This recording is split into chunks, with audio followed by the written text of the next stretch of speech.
I thought we were already live. We are now.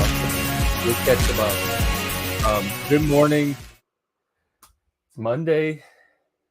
Thank you for starting your week with us, those of you that are. As usual, we have no idea what we're doing, but we sure enjoy doing it with y'all. So welcome. We were fighting over George Bush, and Chris has this theory that he's more or less this normal and intelligent guy with dyslexia, and so that the dyslexia is what people are actually reacting to and criticize when they make fun of it. I'm saying even with or without the dyslexia, he was not a bright guy.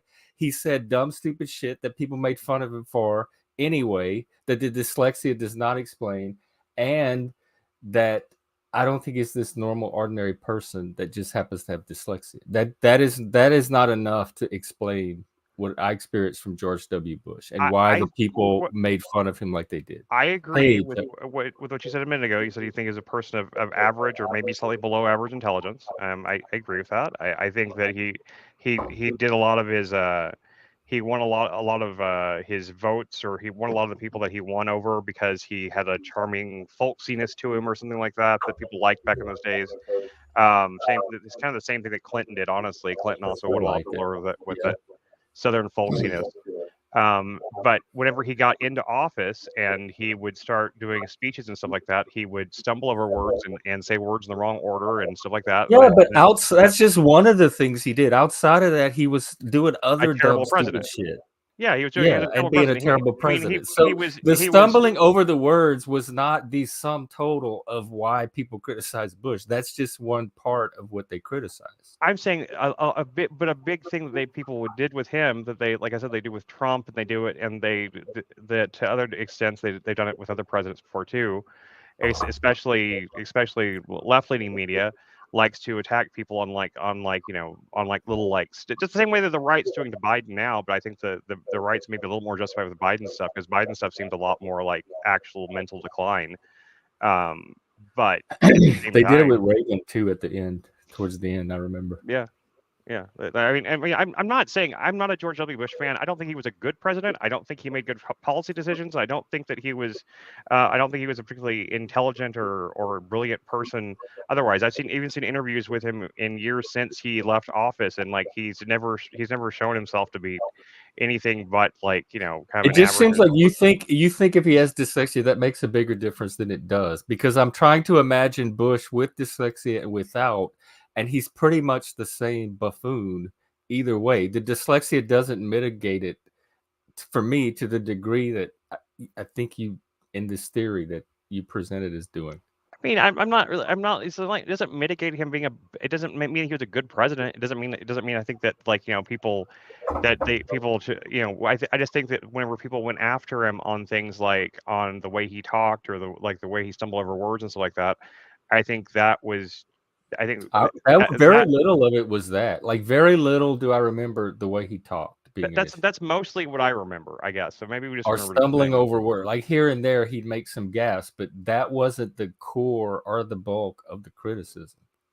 I mean, I so remember maybe we have different experiences of what.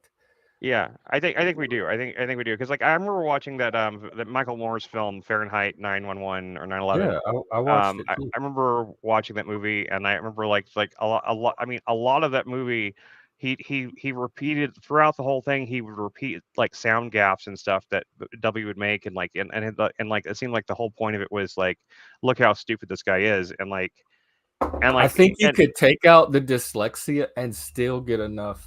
Yeah, which is my point, is that it's a bad policy, or it's a bad judgment call if you're going to try to criticize someone, to criticize them over stumbling over words and stuff like that. Whenever they're already doing it's the same thing to do with Trump. They go after this dumb little stuff that he does. To me, they go after everything. The dumb little stuff is one part of what they go after. I see them go after multiple things on multiple sides, and you're only otherwise they're just walking around, nobody's bothering them, and then all of a sudden when there's dumb stuff, people swarm. But outside of that, they're not saying anything at all about this person. That's not what I see when Look, so Oh, it seems like you're focusing in on the that some people react to dumb stuff, but that's not the again, that's not the core, the bulk of what I see directed at Trump or Bush or any of like these other people. Chuck said, like, SNL, for example, he was notorious for, like they're notorious for making fun of him specifically on the speaking thing. I'm just Mhm. saying, like, people They made did that for the Daddy Bush, too, his dad, George yeah, they did it Bush. for his dad, they Dana did it Carvey did. and His Trump George and Bush was notorious. I think I do think that Dana Carvey's George Bush is probably funnier than, than even Will Ferrell's George W. Bush. I think Dana Carvey's George Bush impression was pretty fucking hilarious. I thought it was really, but it was more like it was. Oh, and by the way, if anybody wants to come up and add to and or change the conversation, the Oh link yeah, should be I pinned. was actually that just made me think back to the Dana Carvey show that that only lasted like 6 episodes, but Charlie Kaufman was one of the writers in that show. Oh, I didn't know that. Yeah, Charlie Kaufman was It one was of the, was fixed. It was skit. It wasn't like a live thing. it was a sketch Sketch. show. It was a Uh, primetime sketch show Dana Carvey had in the late '90s, I guess, whenever George Bush was still president, and so mid '90s, I guess, early '90s, whatever that is, early and because Clinton took over in '93. that's true. Okay, so it might have been right after. It could have even been right after Well, just let's he. look it up. We have all this Yeah, you're technology at right. our fingertips. Just Was it called Dana Carvey Show? it was just the Dana Carvey show, yeah. But Charlie Kaufman was one of the head writers on it, and there was the very first sketch they ever did was this absurd, ridiculous sketch about like where they, '96. That's well into the Clinton years. yeah, that's weird. That's weird. That like the very first sketch he ever did was as he was playing George Bush, and he was like feeding puppies from his breast, and like he kept and but then it kept as it kept going, he kept taking more and more puppies and like feeding them for more nipples on his body, and it was As just like George Bush. as George Bush. It was one of the most bizarre. I mean, it's burned into my memory because I saw. I mean, it maybe I remember it wrong because I was young. I was like maybe 13, 14, something like that. So like I wonder if I could find that online. I guess we probably couldn't play it anyway, but I don't think it's ever been released on any kind of format or something like that. I'm sure somebody has it somewhere, but yeah, it was one of the weirdest fucking sketch shows. But I mean, it was I said Charlie Kaufman, who had just come off of he would before that he wrote for the sitcom Get a Life, Chris Elliott's sitcom Oh, I on remember Fox. that one. Kind Yeah, of, sort of. I didn't really that show follow was it. really funny. I have a copy. I have copy somewhere on a hard drive. I have copies of those episodes. They were really bad VHS rips, but man, like that show really was very funny. It's got that really surreal Kaufman-esque humor to it too. It's but yeah, I can't think of like Dana Carvey doing the George Bush impression without thinking of that skit. It just like I don't even know if I'm remembering it right. Denizen, welcome. Read my lips, America. I've been thinking Not about you. gonna do it. Wouldn't be prudent. Wouldn't be prudent. Not at this juncture. Yeah, so I was thinking. do you remember that show? Oh, I was What? never mind. Sorry. I was asking. The Dana Carvey show? Yeah, Very, very vaguely. I know. Did it last a whole season? It made as far as I remember, I think it lasted 6 episodes. What does it say when you looked it up, Jeff? I didn't look in detail. I just Okay. grabbed the dates. Here, let me look here. I think it only lasted 6 episodes. It got canceled real fast. Like the fact that the very first skit was that bizarre like George Bush feeding puppies from his various teats was quite the opening to that to a series. I don't think America was ready for that, to be honest. I don't even remember it. So, and I grew up in I was the America was not ready for culture that it was all coming out of. Let's see here. I guess you can watch it on Fubo, so it actually is available to watch and somewhere. That's bizarre. I can't believe they actually have released it from the vaults. There were 8 episodes, so I was wrong. So, and Robert Smigel was one of the other head writers. It was like Robert Smigel and Charlie Kaufman and Steve Carell was on it. Stephen Colbert was on it. All before they did Daily Show stuff and stuff like that. So like this is like Bob Odenkirk was on there. Wow. Louis C.K. got his start there too, I guess. Yeah. That's crazy. I didn't realize that many people came out of there.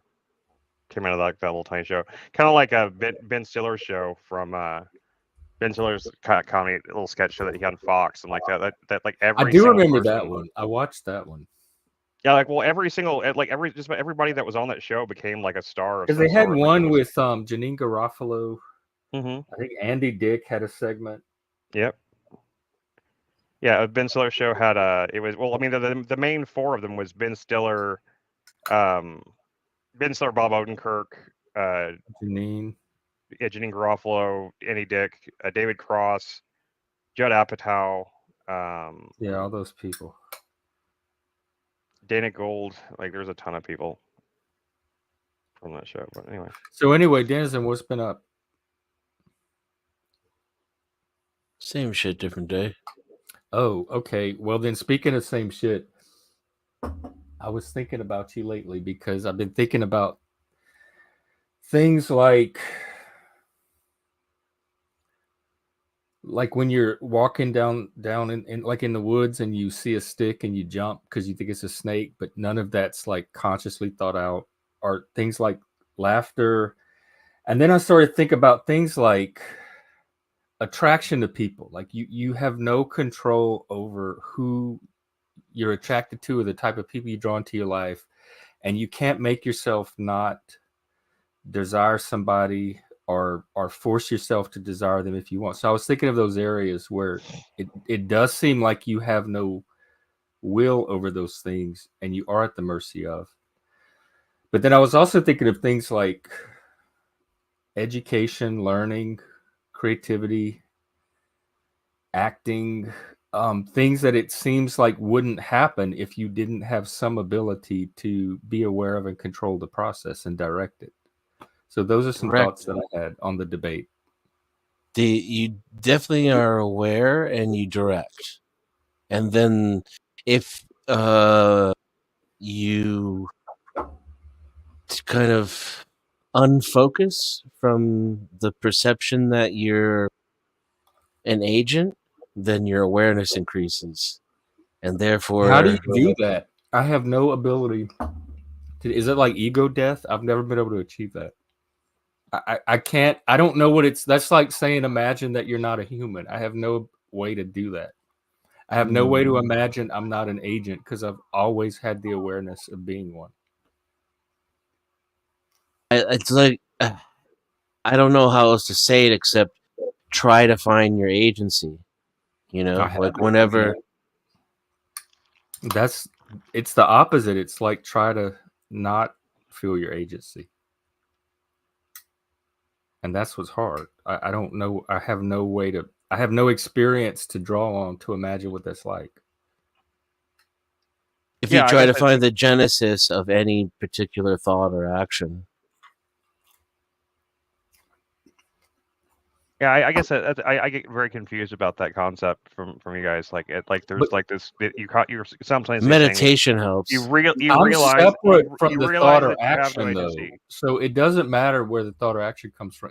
I'm still there's something that's me, that's conscious, that's separate from that because that can see it as a thought. For sure. And it can choose or decide between different thoughts, even if the thoughts themselves don't come from me. I agree with that 100%. And I would just say I would have just went with decide instead of choose and decide, even though I still think choose is accurate.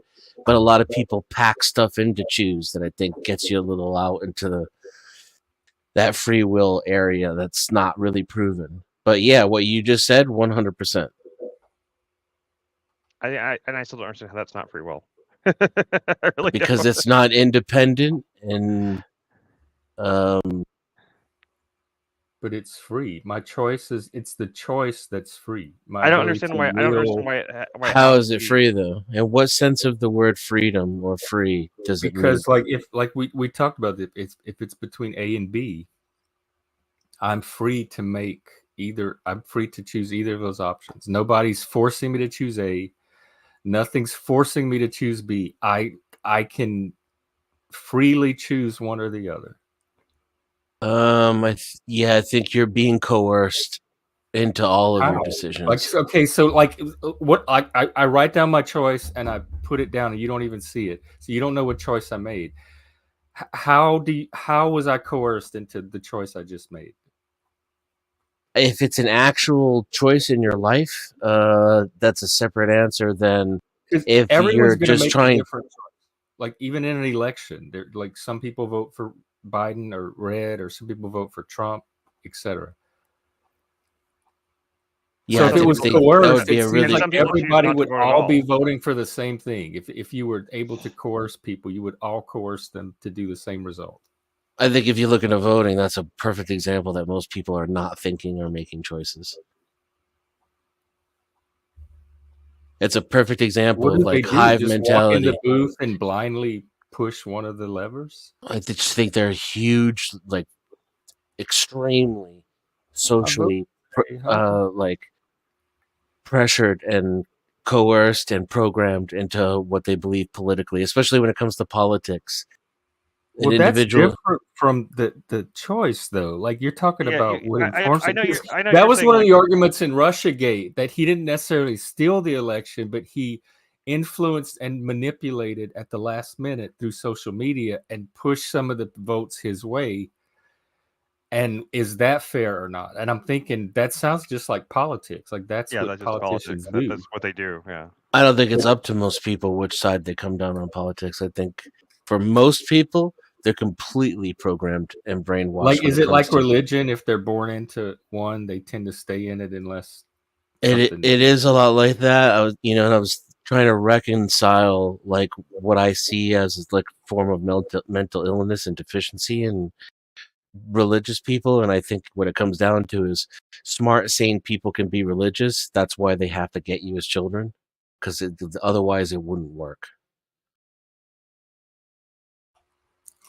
And then I'm there's also does seem to be like a genetic, if not a social propensity for ritual, believing in God's faith. It does seem to be Yeah, like like that definitely is particularly part of human. humanity. Like probably even the cave days, they had But you're that. an atheist, right? I'm a non-theist. What is that I exactly? guess it's like non-binary. When I'm religious with religious people, I'm religious. When I'm with atheists, Do you believe I'm there is an agnostic. omnipotent creator of the universe? No, I don't believe in anything supernatural. So that's how my relationship is with free will. Except You I do you grew up see free will believing as in free supernatural? will. It's supernatural in the sense that it's man-made.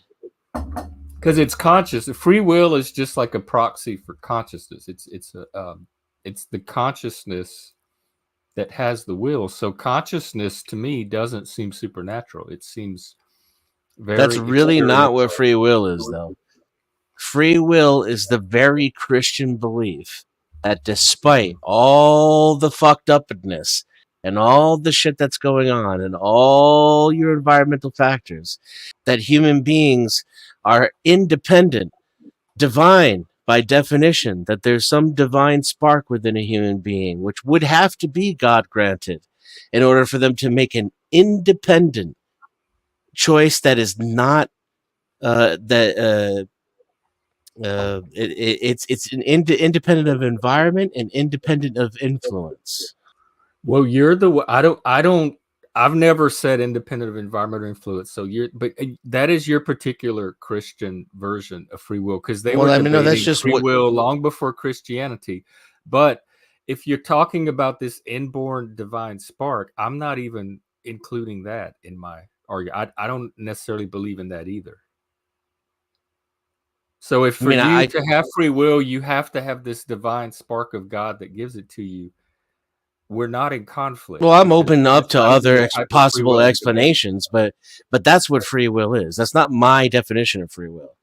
Now, if you want to have a different conversation about choices, it would be over my head. I Because you think. I you don't think said I've. you just said free will is a specifically Christian concept, which is not. There's a Christian version It's of it. So very if you want to Judeo-Christian. take Free that will is as your extremely starting point, Judeo-Christian. if you want to take that as your I starting mean, point, but the that's Greeks were fine. But talking that's about not the free will version of from free will I was defending. the Greeks were talking about free will way before Christ even Yeah, was philosophers have talked even about When debating. when we do this back and forth, though, the free will, as you call it, version of free will that you end up defending ends up just being the fact that choices exist and people make choices. And that there's a consciousness of those choices that's making the choice. Sure. Yeah. And I meant that's okay. That So exists. it comes down to how That real clearly. you think consciousness is and the status of consciousness, if it's metaphysical or naturalistic. But that is not what the debate over free will is. That's well, what that's the what debate of that my was version of free will our seems to perspective on come free down will. to, So and the version you just that's what we were described. arguing. Yeah.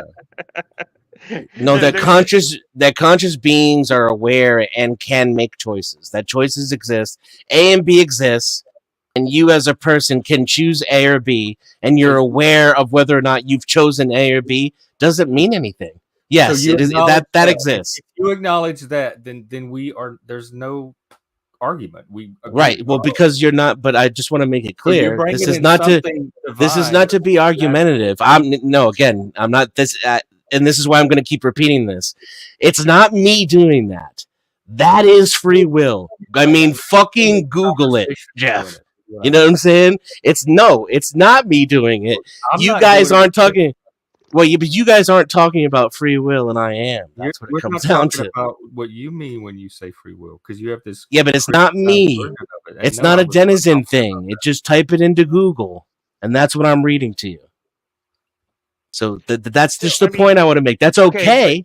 But the version of free will you grew up believing, you said you grew up believing in it, and the version you grew up believing is this Google definition, and not the definition that of course, that's what everybody means when they say free. No, I mean the naturalistic version. Every single person I've ever had a conversation about free will about, or that I've ever talked about, but before this one with you and Steve, has been about the version that me and Jeff were talking about. I've never heard this very, very hyper specific, like it's not hyper specific. It is very hyper specific. No, it's not. It's binary. It means free and will. It breaks down the word free and it breaks down the word will. And I find, and I could say the same thing to you. I've been arguing about this on the internet for decades, and I've never heard anybody just try to say it means choices and awareness. And wow, activated by it. And there's some people too, like I will have this conversation with people, and then they realize they can't defend free will, and so they will be backed into the rhetorical and definitional corner that you two would seem to be in, and then I concede, yes, I agree, free will exists. Next topic. Right, that's where I thought we were just now, like a few minutes ago. Because when you what I won't concede to, though, is that it's me bringing in this special denizen version of free will.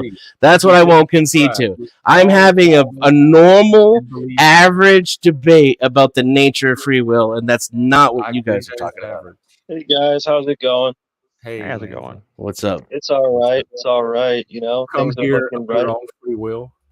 Huh? Did you come here of your own free will? Yes, I did. Okay. See. Did you have an open panel on your own free will? Yes, I did. Nice. Well, it's good to see my free will brothers go here. What's up with the free? Denizen, how are you? I'm pretty good. How are you doing? I'm all right. I'm all right. It's good to see. Like a good all right or an all right, all right? I mean, yeah. I would say good. I would just say something good, going on, everything's okay. Well, ever since I was a kid, I've always counted all of my own cell divisions of each one of my. Oh, okay. No. Oh well, yeah. That's no. I mean, how detailed do you? No, I'm kidding. So instead of counting sheep, where are my? I want to count mine. Where are they? They're. Oh, what is it like? Time, space. Something like that. I don't know. I wish I had the answer to that. To be honest with you, if I had that answer. What did you do as a kid? I'd give it to you. Just start there. What were you counting as a kid? I was joking. Yeah, he was joking. I was making like a detail. I always get humor. Yeah, he was making a joke. I thought that was clear. Honestly, I saw that your panel was about autism, right? Yeah, well, that's one of the things Basically. that tends to come up. It's definitely a back running in It, the background at all times. yeah, it wasn't I specifically can tell about you how this. to. I could tell you guys all how to tell if someone has autism right off the rip Okay. if they argue with me or if they argue with you. That's not a bad marker because most 90 I've said so many times on here 99% of the arguments I get are with other autistic people that can't see the cues to avoid the arguments. It happens with Hank all the time if you notice, like how we get caught up on little minute details that non-autistic people would just know how to get around. Yeah, I think it has to do with I think everyone's on the spectrum, right? Like, because there I would think be there's no. potential for I use a traits based view, and I think there's potential for anybody to have some of the traits at some level. The only thing about the spectrum thing that bothers me is that usually if it's a spectrum, like right, like there's a center of the spectrum where you would consider Okay. Don't get too caught neuro. up No, on the I hear what Chris model. is saying. I hear what It's he's a very saying. clumsy word for it. Some But people okay, use it umbrella, actually is. That's maybe spiral. where Chris was going. I think Chris was Yeah, I saying was it just was clumsy. I was just wondering. I was just thinking to myself, like, what's on the other side of the spectrum then? I think in the DSM, The autism irrelevance of spectrum disorder, spectrum the has maybe a majority. clinical meaning or connotation. Like, I don't Most there's other people don't spectrum show up. disorders in the I wasn't trying DSM. to start something. I was just No, it was no. just an odd thought I had. No, we need something started. Well, Jeff Otherwise, just we made end a up talking really. about free will and consciousness If for you the guys heard what fourth Jeff day just in a row. said, I mean, he made a good point. Agency. And I think Chris did too. He said, yeah, agency's another. So all three of these go into this. It's the spectrum, right? Is just one term. Okay. I don't feel one way or the other, but you guys have a point. I think personally, scale is the correct term. Yeah, Mm. it is a Yeah. So threshold. it's like we're all on a scale together. None of us Yeah. can just But create there a are definitely people homunculus. that are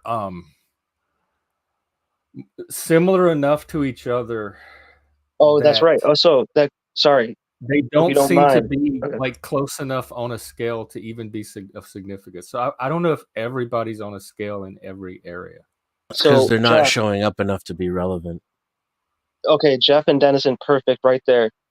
The difference and similarity in what you guys are saying is the scale and the assimilation to that. Because not everybody assimilates the same way. Yeah. Or So, deviate. but like we are all human, so we are all very relative in terms of how things are understood, or not even how they're understood, but how we are in this world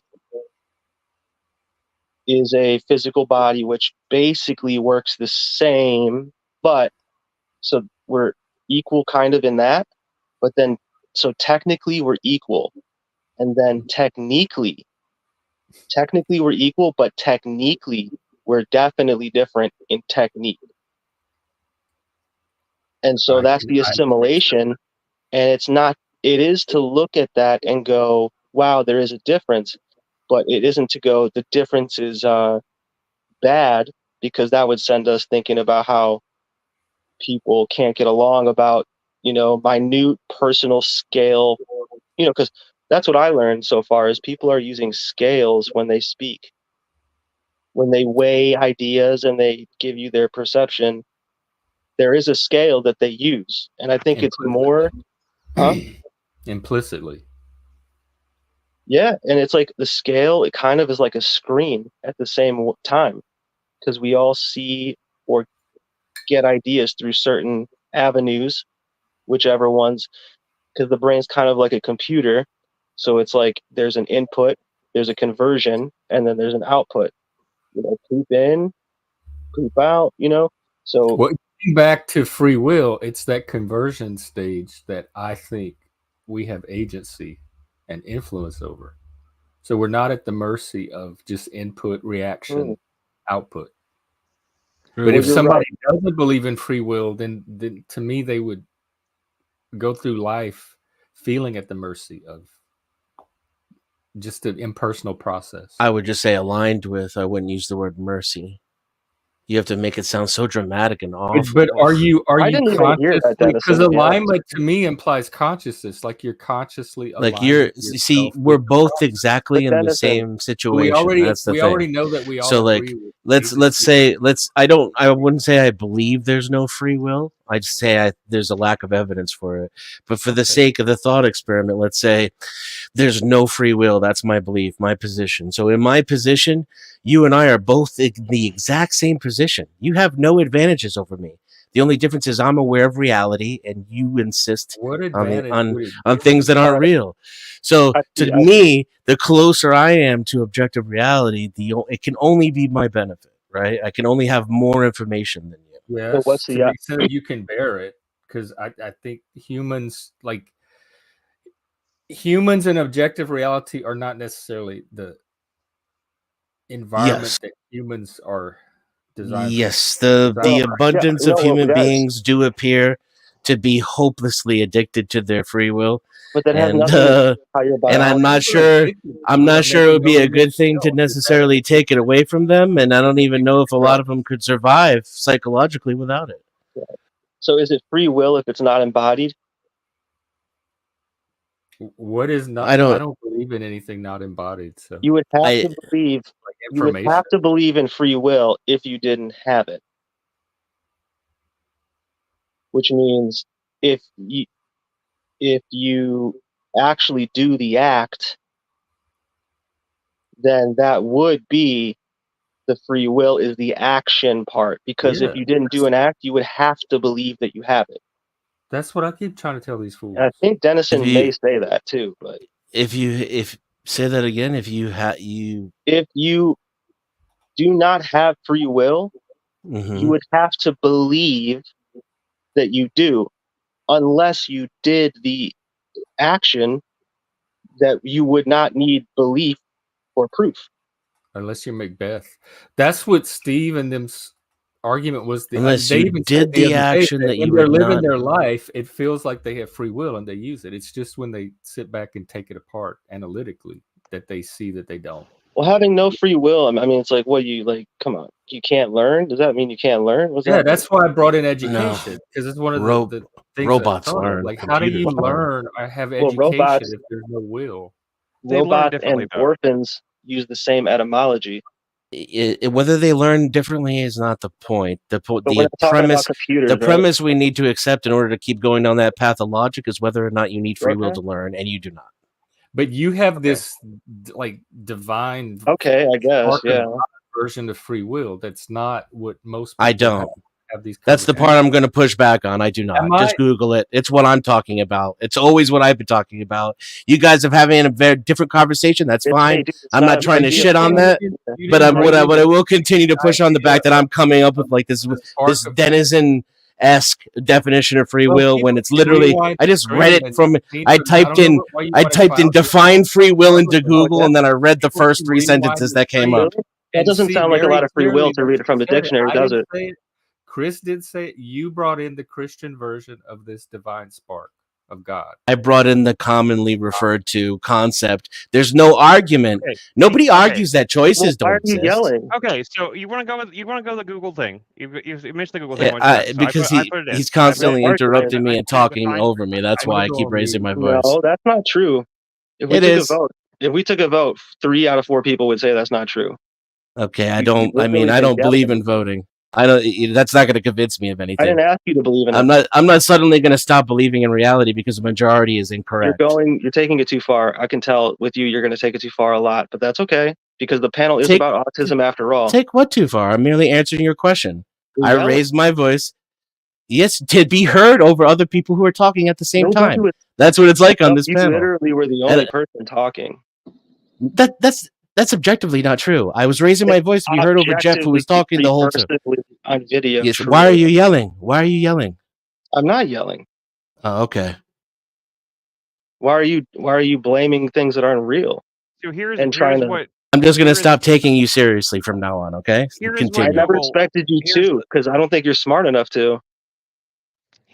Go ahead, Chris. Here's what Google actually says, like word for word. I will read it directly from. This is the Oxford Language Dictionary's definition of free will: the power of acting without the constraint or necessity or fate, the ability to act on one's own discretion. That's all it says. It says nothing about divine sparks. It says nothing about the without any influence I didn't from say the anything past. about divine spark. What does it tell you that I didn't even have to look that up and I knew that? Yeah, that's why. You didn't say Yeah, anything about and free of and I would argue that you do not have that free will by that definition either. Well, you said no one was arguing, but here you are talking about arguing. What are you talking about? You didn't say anything about divine spark. What did you say? No, he did. I mean, we can go back. I could go back and pull Yeah, it I'm up pretty from the sure. screen. Like, No, I'm what? very That was sensitive not in my to that, definition. but That was in my. That was in. That was in one of my arguments. Well, then you're not good at making correlations. I wasn't making a correlation. Okay, well here's a more expansive a view from Gemini. This is Gemini. All children, by the way. I was just testing the guest because if they start getting testy. No, we appreciate that around here.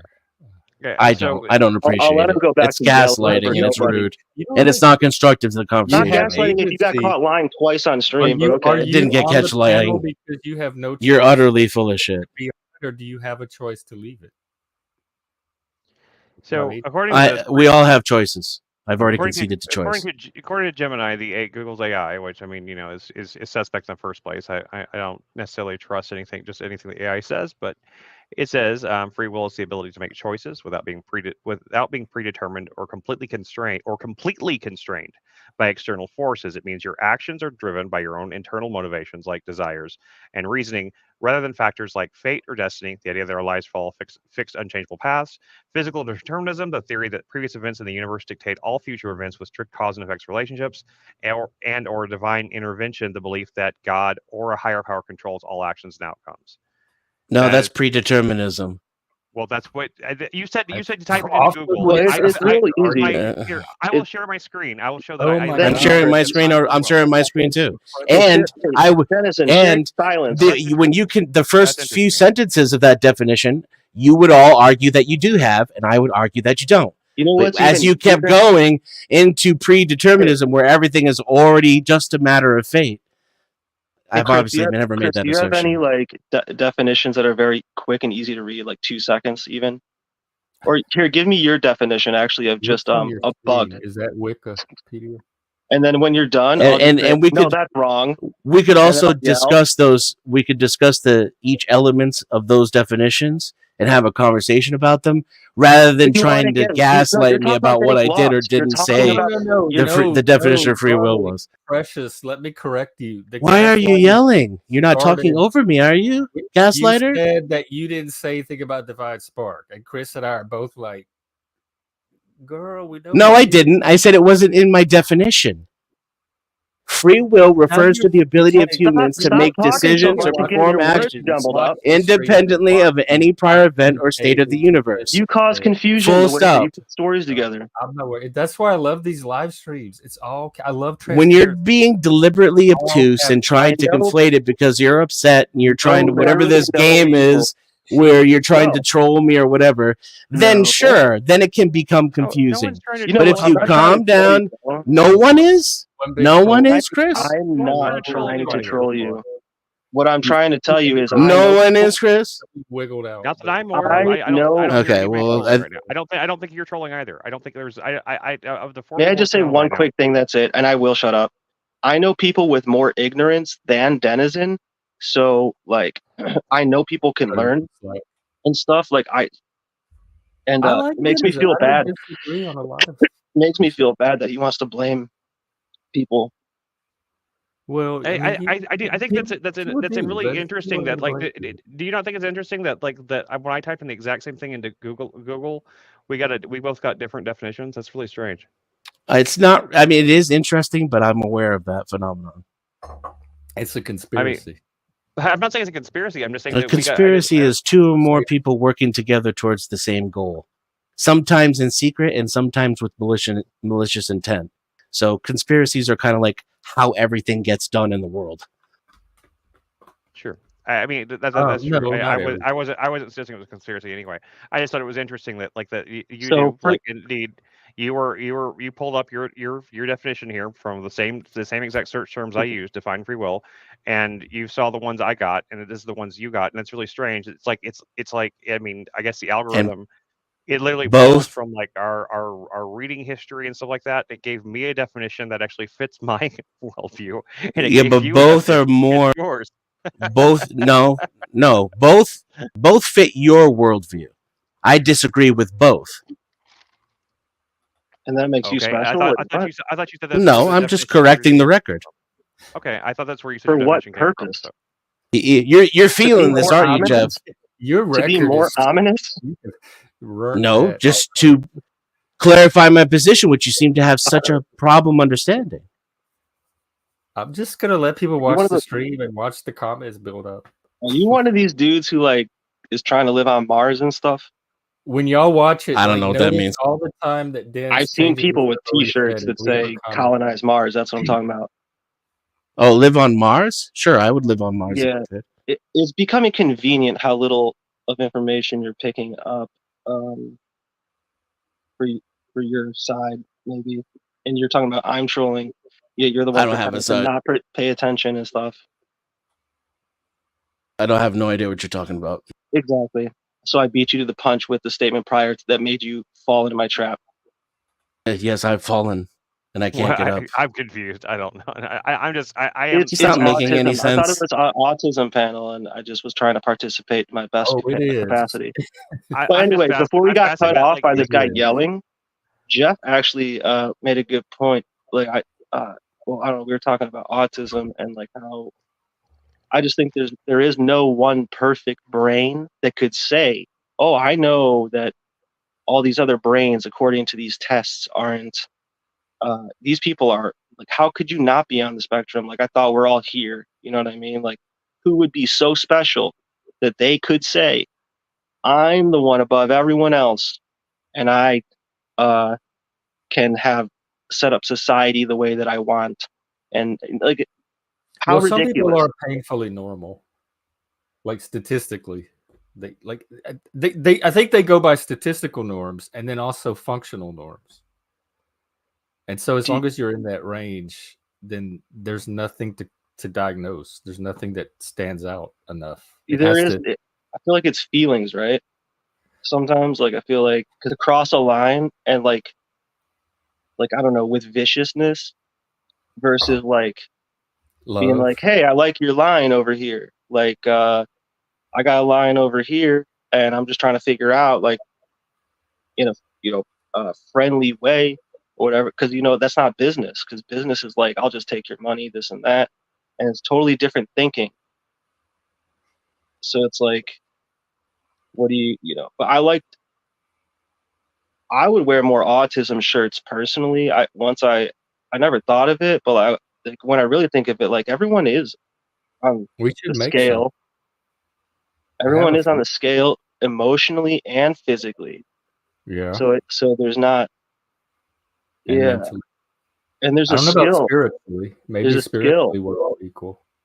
I think there's a skill and a gift Well, that when you I've don't been believe in anything. You don't believe in the spiritual, really, though. So, I mean, what do you mean by spiritual? I said Yeah, spiritual and emotional. you were I'm talking to sorry, me. I said I meant I know physical you and believe in spiritual lands. I was saying, but Jeff. I'm thinks- willing to allow for some version of the spiritual within the naturalistic paradigm. well, So I think whatever that little range. emotions are probably one of the closest things to a spirit. Yeah, that absolutely. I feel, like they can take right? like the great art and the power it has on emotions, like the way a Mozart Hell symphony yeah. can take you to That's right. the most exalted heights that feel religious and spiritual. That's why we have all the visions that we have. That's why The people make Requiem. the movies that they do, Yeah, because these exactly. are Art and religion, like the connection or relation or even identity, some would say, between art and religion. It's kind of a like very moving. similar power. It's weird, man, because like it makes me like think about hieroglyphs and like, because a picture is worth 1,000 words, and like, what are these pictures doing nowadays? Like 7 million frames per second or something. In So it's like there's a many things being said, and there are people who pay great attention detail. I've noticed that they do. I haven't paid as much attention as I think that I've noticed that they pay to, because clearly I watch their shit these movies and stuff. And these movies, man, they're designed to They're evoke. not watching ours. But don't you think movies are designed with pictures, colors, sounds, shapes, and they do take our emotions. It's an art. It is an art form. It is a. And when I say take, I don't mean that in a bad way. I'm saying they invoke or evoke, or they get us to do. They can't make a feeling appear in us, but they can guide us towards a feeling. You see? Okay, yes. So here's the thing. This is what I think is like the craziest thing ever, and I'm dropping it here first. Is that the same process in which it takes for those visions and those emotions and spiritual guidances, that same thing that is brought out of you during a movie or something like that, that same process, because you know the process of what that feels like. We've all watched a movie, we could tell when the music's changing, and we can be you can get guided. I'm just saying, as a person, without having Hollywood or without having any of that other outside influence, what I see is they showed me that that's possible. Now, they would like it to be their images. So I just thought, why don't I just do that for myself? Like what if you make did your own that in movie? your life? Yeah. Chris and I just got to watching a series about mind movies. Like each character had their own movie in their head about what was going on, and it was different for each person because they made their own internal movie. But think about the power behind that movie that you're talking about in your head. Think about that. Oh my God, that's what I've been preaching for like years on this damn stream. The stories that we tell ourselves, and how they determine so much of what our emotions and reactions to things are. That's true. But people don't understand that. But people don't understand that from a perspective of like that deep, like, so here's what I think. That feeling that you get when you watch these movies sometimes, and like that's evoked, I think that truly is the real way to pray. Like when you pray for whatever, I think. But what I'm saying though is that emotion, like that it's the same conviction. It's the same thing. Rock music. And I just think, like, why not use that for not Disney? Or like, why not, you know what I mean? Not that you can't. I'm just saying, like, I just see if it's valuable to me to do it that way, why not try to do it myself? Like you kind of said too, like, and that is just I don't know if you go, Chris, what do you think about that, man? Because you seem like I kind of stumped you a little bit. Not stumped you. I'm just listening. Chris is pretty artsy. I think he gets it. Yeah, I get that. Very like. Do you see what I'm saying? Like, yeah, I know what you're saying. Do you catch any, like, did that give you any thoughts when I said that, or no?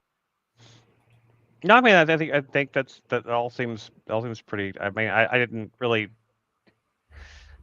spark anything. It didn't spark any kind of argument in me against it. I mean, like, I think we're all creators.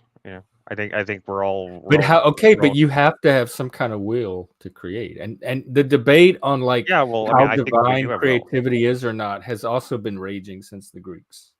Yeah. Okay. So true. Yeah. Yeah. I mean, of course, I am the only actual theist on this panel. I'm the only one here that actually believes in a God. So, I believe in a God. You believe. I'm sorry, Lance. I believe in a God. No, you don't have to be sorry. You don't have to be sorry that I believe in God. Okay, let me ask you this. I've been meaning to ask this on the panel for a while. If there is a God, sorry, Will. Is he internal? Is he within? Do you find him through you, or is he like beyond the planets, way out, like past the galaxies? Yes, is there a God within? He's within and without everything. Yes, it is like the Force in Star Wars. It is something that is beyond. It literally has to be beyond our understanding. If he is within, how do you separate from like the highest levels how to see God in one small way? One small way, special. Do you guys in the morning and put the sun up in the sky Huh? Are you responsible for that sun going up in the sky every day that we all? No, but I don't I, think this Yeah, as is far as I know, I don't think I am. The Greeks thought As it far was as I know, a I god. didn't do that. but the sun doesn't go up in the From sky. The horses, Earth spins, and we see it. From our perspective, it looks like it goes up because in the the Earth sky. is an So Well, oblate spheroid. I'm saying it from, well, you're saying it from that perspective, and I'm just saying, if I just think of up is up, the sky or the sun goes up, and I'm just saying there's forces that I did not put there that have been there before my ancestors, supported the ancestors, that were family, and they were people that took care of a human being for however long it takes to take care of a human being, which is a great respect. So that which was before that allowed respect then, here, now, and in the future when we're gone, that thing, whatever that is, I didn't create it, as far as I know. And I wouldn't try to take. My first inclination is to try not to take. Yeah, why would I correct. think Yeah. I'll take credit for that? Like that'd be ridiculous, I think. But Right. I'm a human, so I don't know. I mean, of course, we could go all the way down the path of like, are we all just like part of someone else's dream kind of thing, But I mean, I mean, you go as far as you want to, but I mean, I think that is, I mean, that's a fine, like way I of heard looking it's at it. I think there's a little bit more to it to me than that. I mean, to me, like the concept of God is something that is by definition undefinable. That's which is why it's so anti-scientific, but I can't escape it nonetheless. I feel it much like gravity. Oh I my god! can't see it. I can't see it. I can only feel its effects. What does it do for you? I've lived since I was like a teenager. I've lived most of my adult life without any concept of God, thinking about God, needing to feel like there any of that. So, what is it like to have that be so real and not be able to shake it and do without it? I mean, I can't say it's Because it was actually so fun. unnecessary to my life. I needed it not at all. Wait, And for wait. What do some you mean people, they can't shake what? imagine life without Shake it. what? Because if you shake it twice, you're That playing with feeling it. that Chris just described of God or a divinity, like What do I not think being able about to what Chris explain just it. described? Just I was just in Chris's thoughts, but Oh, sorry. whatever. Like anybody who relies on this sense that there's a God I being don't so rely on important it. to their Bruh. sense of I reality. Yeah, acknowledge it. no. I acknowledge it I because mean, I can't escape it. yeah, Because exactly. We you can can't do like anything about dismiss it. it That's right the now, thing. and your life will be Escape fine. Like what? I lived my whole life without it, and nothing happened. You can't escape sunlight for the most part, unless you want to be smart and be like, oh, I can go to Alaska and it'll just be dark for like You 6 just months move of to the year. Seattle. You could And then escape that it would for be a week. relative and that wouldn't be objective, would it? Yeah. So I just So made it. God is sunlight. That's the one reason. That's the Yeah, one thing I always that's made. not what I would have One deduced from reason I that, always sir. wanted to move to the Pacific Northwest. I always wanted to live somewhere where it rained more than it sunshine. But But yeah. Chris, back to like the feeling of God, or like knowing I there's a God. got sunshine on a cloudy day um. Yeah, when potential. Denison's Let's get mad into an open mic outside. night soon. What's that like? Is I'm I bored, mean, like not mad. you're bored. Okay. Well, Well, it's what not would you always like to going to say? be. I'm never bored when No. I'm I want learning. to hear your answer. It's not always going to be a party around here. And Oh, there's okay. pretty other panels. My bad, I dude. mean, it's a hard. I mean, it's God, it's like bad enough when we bore our audience. We start boring our guests. Oh, I think he was being. Maybe we should let him interject then, because The I wasn't person sure No, what I he was want bored to. about. I would Well, love to fucking hear was Chris finish bored. his answer. Holy I would shit! too. Cool. You're the one that threw it off. I am not the one that threw it off. Yeah, Go back and again, read the you can tape. rewind again. Everybody, Yes, just he's rewind had to sing a song need to about whether or argue. not I was angry. What fucking planet are you on right now, Jeff? Chris, go Jesus ahead. Christ, look at his name. Are you You're an allowed to idiot have or what? fun, Denison. You You're can- allowed to have a little fun. No, I just And I'm just pretty saying, that's confident boring. I find Chris's everybody opinions can more rewind. interesting than your stupid bullshit and Yeah. his gaslighting. All I'm saying. And you're Project- blaming. because I think the only evidence of gaslighting we see today, unless you're just misremembering your own words, is from you. Nah, it's I'm cool, just- man. You can go back. again, You can go back and this watch the will stream if you want. prove all. So, Chris, I This heard is you're on gonna start- me preventing you from answering right now, Chris. I just want to Go let you ahead, know. Chris. I What forgot happened? the question at this point. The No, thing I about remember. God, feeling like No, I there's a know. God, needing to feel like there's The a thing is, God. like, I mean, like, whenever I got to the point in my life where I decided that, like, Hey, I grew up in a Christian household. Okay, my dad was a minister. Okay, so let me get that out of the way right fast. I was always, however, I guess, I was almost, I was whatever, I was always autistic, even in the terms of like my faith or whatever, my spiritual beliefs and everything were always off from everyone else. I was always on that spectrum. I was always causing trouble in church because I would always ask questions to ask and like I always question the things you're not supposed to question, things like that. And so I was very Is he cutting out or am I? Lanza had left. I don't A know, little bit. but yeah, it's He might been have cut breaking out. up a little bit. Did my mic cut out? A little bit. Yeah, but I don't know if it was on my end or yours. But anyway, keep going. What you're saying, Anyway, You came back right away. your spiritual beliefs. yeah. So I even mean, as a I was kid I were- always I was always I was always an oddball in terms of the way I believe and what the things that interest me. I always had questions about God and Christianity and stuff that things I questioned it in ways I wasn't supposed to. I got in trouble for it a lot as a kid. I literally was banned from Sunday school. More Wait, than once. what? How old were you, and what did you do to get banned from Sunday school? I didn't even rack up that accomplishment. 7, 8, 9 or so. And I was one of the pastor's kids. I was the youth pastor's kid, and like I got kicked out of Sunday school many times because I would correct the teachers. I'd correct the Sunday school teachers because they would not read they wouldn't read the words right. I would either correct like their their diction or What their kind of actual or message does that the send? spirit wasn't good Kick enough out for you, this Chris. kid that's speaking truth to power and correcting like well, misinformation. they would mispronounce the words, and it would make me. I would be like, no, actually, it said like this. So I was like, I What was that kind of words? annoying. This isn't the South now, the rural South, so be careful. What words? Yeah, you're supposed to wait to at least 10 years old to start correcting adults. I don't remember exactly. It was just like the way they pronounce the word names in the Bible, stuff like that. Sometimes like something in the Old Testament that like like they would like some of those older names and stuff like that. And like I was just raised like I was I was a nerd And from what I would was a she nerd say? from Like, birth. No. get out, leave. She would like what they would like very politely like they'd be like, can I speak to you outside? And then they'd be like, why don't you go sit in the in the sanctuary in the big church? And like at a certain point they stopped letting me go to Sunday school at all.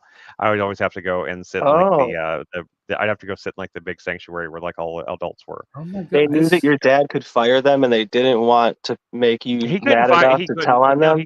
He couldn't No. fire because he was a youth. This He was a story youth breaks pastor, my so heart, Chris. he was youth pastor, so Chris he is couldn't like, yeah. fire So them. anyway, I got real good at shooting I want basketballs. to make a movie about it. Of you like getting kicked out and then walking forlornly down the hall, Chris is- Oh, yeah, I and then hated it too sitting on because a bench by yourself. I waiting hated for- sitting. I hated having to go and sit in the pews in the big church, and like because that was the really boring part, where like it was always like Yeah. the adult Bible study portion, like where everybody else had Sunday school, like in like when you're with when other kids your age, you had like just whatever age group you were in, and then then I would like My whole life. I got kicked out enough times where they just stopped letting me go at all. I got permanently kicked out of Sunday school at one point. But anyway, You're usually and pretty lenient. I would That's also crazy, Chris. I would also correct them on the theological concepts too. Yeah. Do you tell them about forgiveness? Yeah. Do you tell them to search their heart for God? I was a Come on, man. I was a rebellious child, I guess. I didn't mean to be. I wasn't trying to be rebellious. I just got annoyed whenever like the teachers would misspeak or mispronounce things. So anyway, so I grew up like that Really? in churches That's like when I that. stopped listening to him.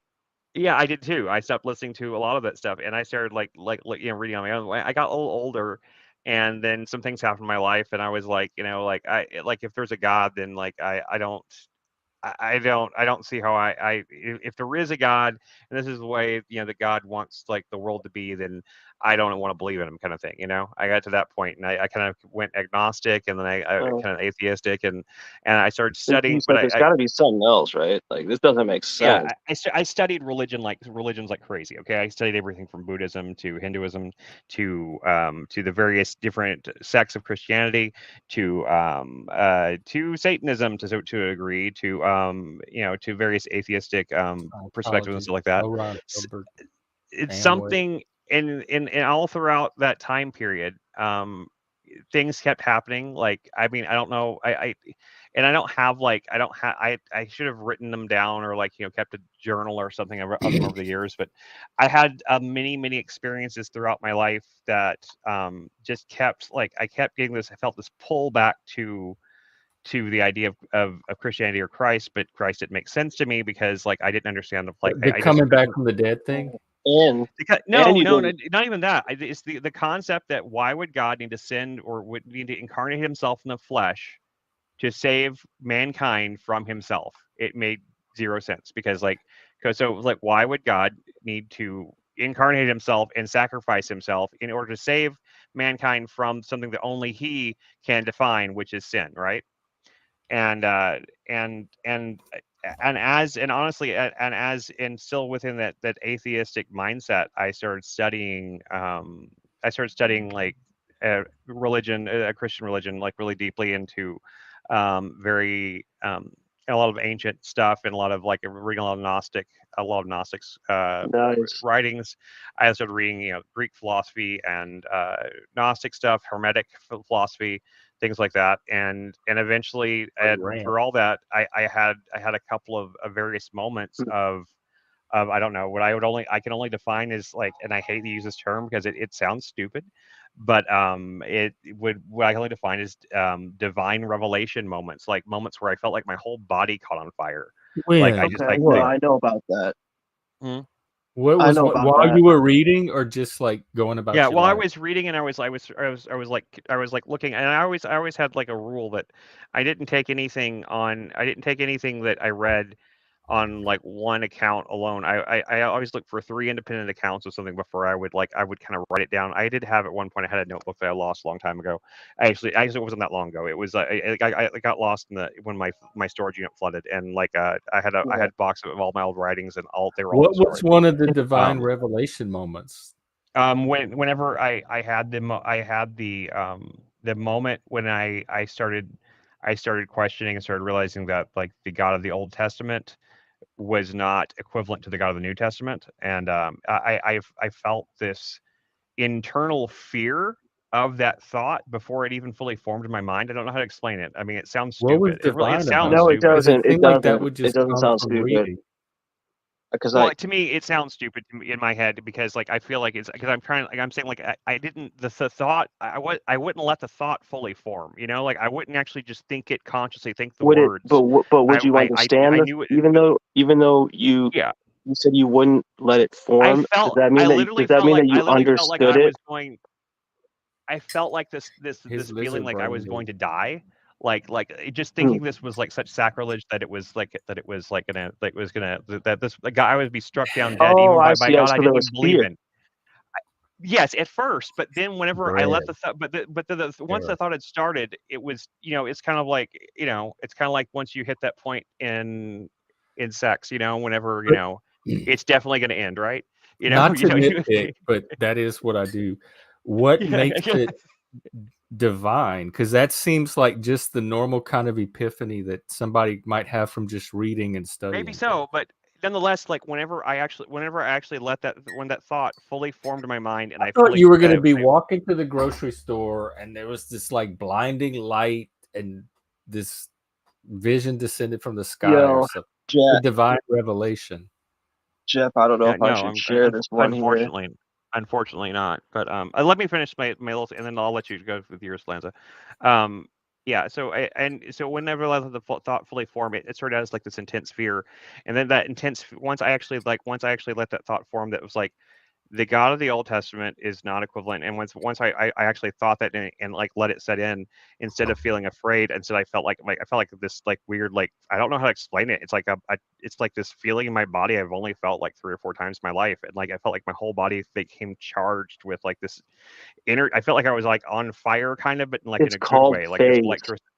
Yeah, this It's called you electricity were practicing phase. phase. Okay, I've never heard that before, but that's interesting. Phase. Any case, I would like to Yeah. hear more about that in a second. But I'm just saying, but to answer the question of like what one of those, that is one of those moments. I don't know that I can articulate it much better than that. But I had a few other moments like that later on. I mean, I don't want to just sit here and just like, just ramble off all the various like Well, I mean, um moments of divine revelation seem significant and like I mean, interesting it was content. something I had never experienced up to that point, except for like maybe like whenever I was a very small child, and I first had my first conscious concept of God, and I it's whenever I consider like, my the beginning of faith for me. Like I was raised in church, but like I didn't understand it at all until like one day.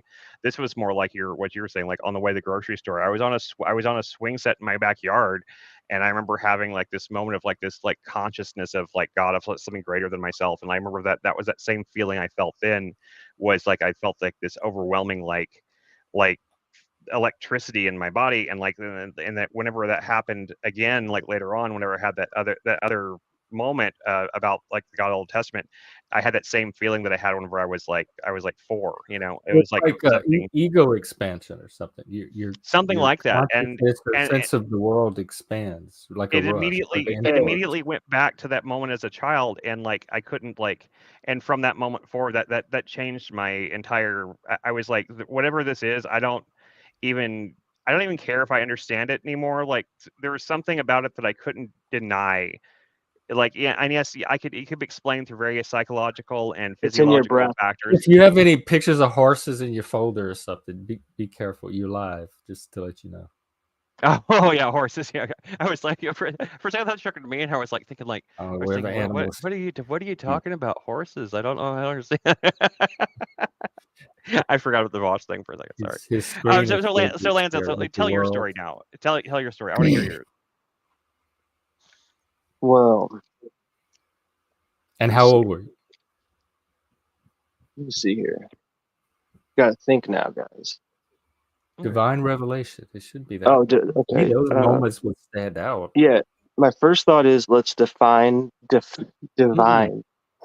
Just tell us your story. No, I'm just saying though. No, I'm not trying to define it. I'm just saying it as like a rhetorical. Like, let's try to. Well, when you like Chris talked about divine revelation, you're like, I understand. I know what you're talking about. Whatever you had in mind. Yeah, that's what I said. Was like when. Thank you for remembering that. By the way, that's actually really good memory. I Yeah. at that point was saying to myself, okay, well, I guess it does depend on what one would define as divine revelation. So I was trying to relate to the Well, have relevant. I mean, you had and I divine don't know if that's the revelations right term. personally? I don't know if that's the right term. That's just the way. I That's mean, what it is We the can right go sounds. with term. it for now because I want the conversation to go somewhere. Yeah. Sure. Okay. Have you had divine revelations yourself? Yes. What were some of those, or one of those? One of them is a good teacher can learn from everyone or anyone But thing. is that something that just popped in your head one day, or what No, was divine about? What was the divine part? oh, okay. Good point. So it goes kind of with what Chris was saying with like an energy type, like so with me it was different. It was like I was like I was like in between my heartbeat. Like any thought I had was like instantly processed, and like basically what I was gonna do was ask you guys, when was the last time that you were like the most peaceful? Because in that instance was one of the times when I realized it is your breath. Yeah, dude, I could go into a story. I just don't know if I'm giving myself away in terms of Oh, are you like hiding or something? I mean, I mean, if it's anything that's going to Okay. give away Yeah, personal no, No, information, no, I'm not don't risk. invading. No. I'm just. It's. Don't risk Don't you think that's anything. a hard thing to explain, though? No, you don't have it's to very hard explain to it. explain. I You mean, know what I mean? Like, I don't struggle want with to it say personally the too. wrong thing, and I Right. think it's been fair. Don't put your actual life in jeopardy behind a YouTube stream. Why are you saying it's my? It's not in. Why would I? I wouldn't be. I didn't go to the astral realm and like attack anybody or anything. No, I'm not saying you did. It was just a feeling, you know. It was a not. I don't want to quote anybody, but it wasn't just a feeling. It was an understanding of peace. Yeah, the peace that passes And understanding, as Probably the if Bible it, says. I'm not. I don't normally feel that. I'm not still many. enough to That's just notice, but one, Jeff. That's probably just it was one. You're on a getting hung up drug, on it. maybe on weed or some kind of drug. What was the story though that you said you were? I mean, like, can you give it like broad I'm on strokes of like? drugs. Which one? I mean, I'm on several pharmaceutical drugs. No. Which story? You said before. You said there was a story that Do I have you time to started go to pee tell. before y'all finally get to the story? I don't even know what's Yeah, being go Probably. ahead. asked. This was an autism panel. I mean, I know what I signed up Yeah, for. it's divine revelation. No, you said, but when I was telling my story, Yeah. you said there was a story that Yeah. you started to tell, but you weren't Plenty of sure time. if I'll it or be not. back. I was just I was If I just said wondering what? if you said there was you started just you said like I don't I know if I told the should tell story this about me story feeling at or not. peace, and then I was like, I don't know if I should. Yeah, What but about it? and even I just didn't know. Could you even give it in broad strokes? I mean, you don't have to like without giving too Okay, much broad away. strokes is the broad strokes is that if you want if you want to know more about the universe, you have to really be in tune with your breath. Then you can navigate feelings like in an instant where it feels good. Like literally, like I don't understand how it happened, but like you just won't. Yeah, I do, I but understand like that. it was I so understand. good that I was like, I have to remember how to get back here every single day because I did understand you can get back there every single day, every single day. And so I did determine that it was due to breathing patterns and also your dedicatedness. Like you can't just expect it. You can't just be like, oh, I'm going to sit in my living room, you know what I mean, and breathe for like Yeah, yeah. 30 minutes. I mean, maybe you can. I should, I should start trying that a little bit more personally. Like yoga type breathing exercises. Just, about, Chris, everyone knows that, the spirit, what is it? Is in the breath, right? Yeah. Like, something like that.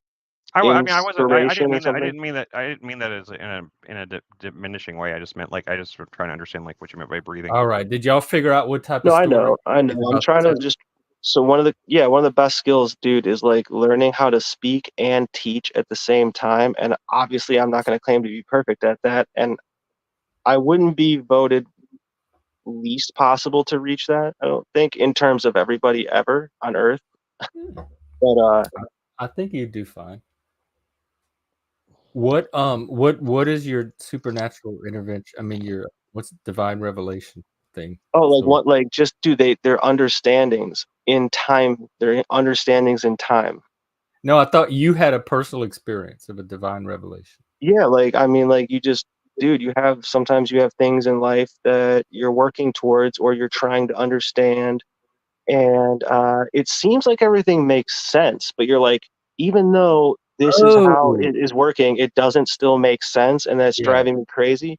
And then So you attribute that I know what you're talking about. I've had those experiences, it's an and they autism do panel. seem That's what I came up. miraculous, but you ascribe them to a divine when they happen. You're like, oh, this is something higher than me. I mean, I didn't cause all of the factors for it to happen, just as I didn't cause all of the factors for the sun to whatever across the sky every day and keep us alive better than technology ever could. Because humans have been, I'm going to steal this quote from a friend.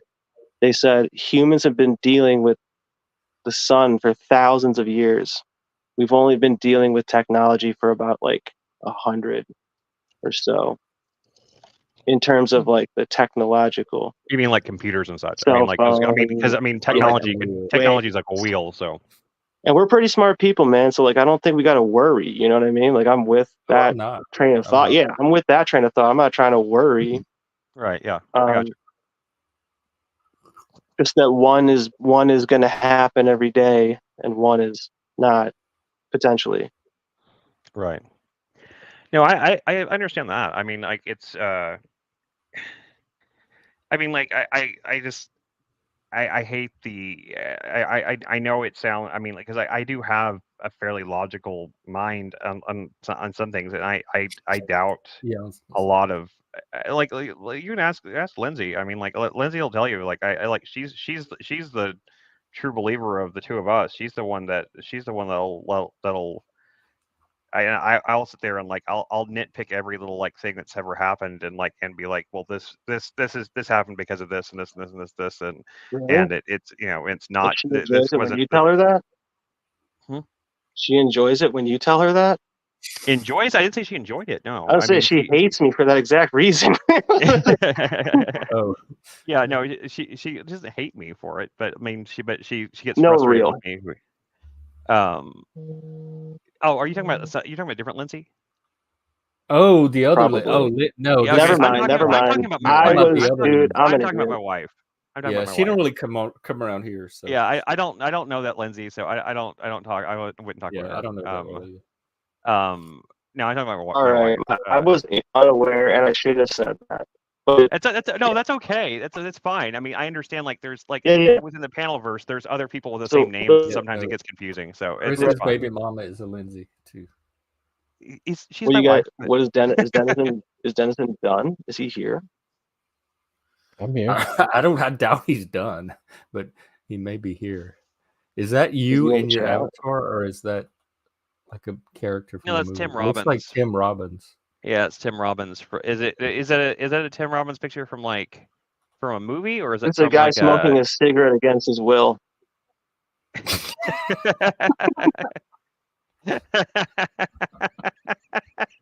Probably, I'm sorry. That was fun. That was given just how funny though. addictive cigarettes are. That was just funny. I'm sorry. It's a good Channel demonstration of how silly it is to believe in free will. That was very funny.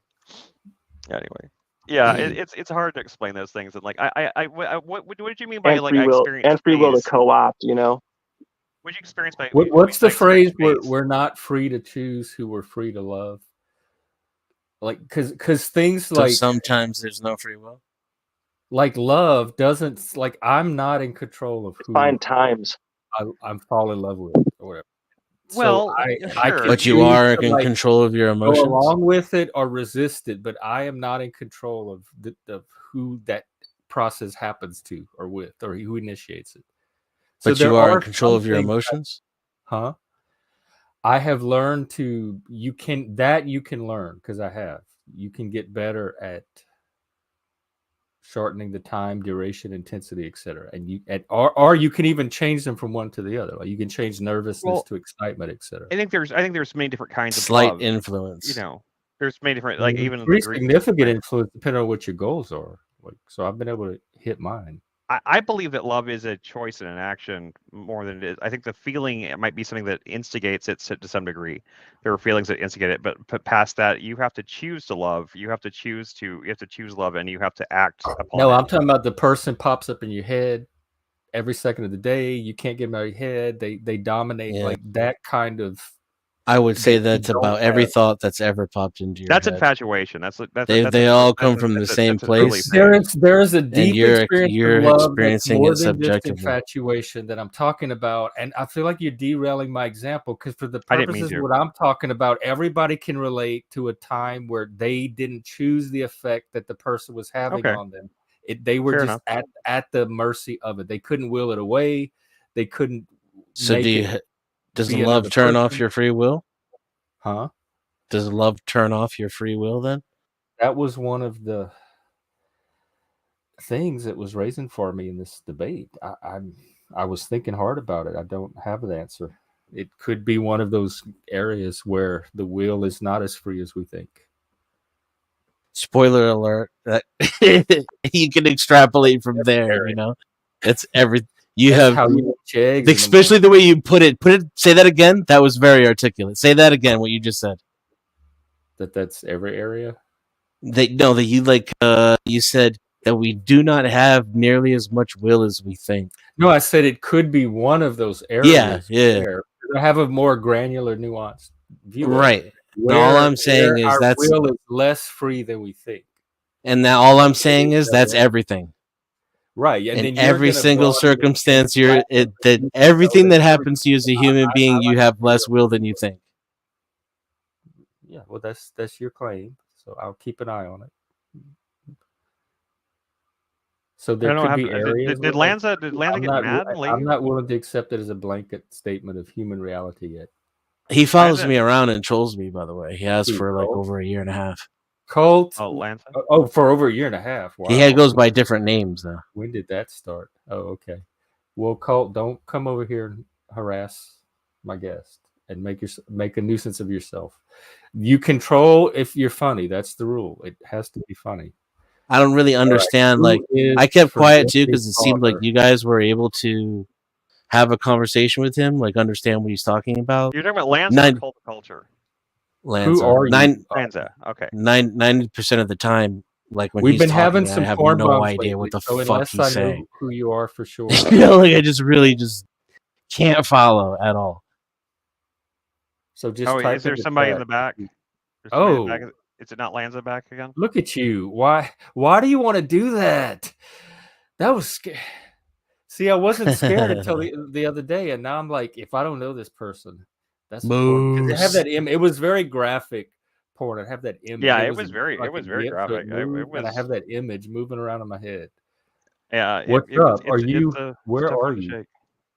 It's sunny. Hang on, let's check in with. He froze up. Our I don't man know. On the road correspondent. What? Give us an update.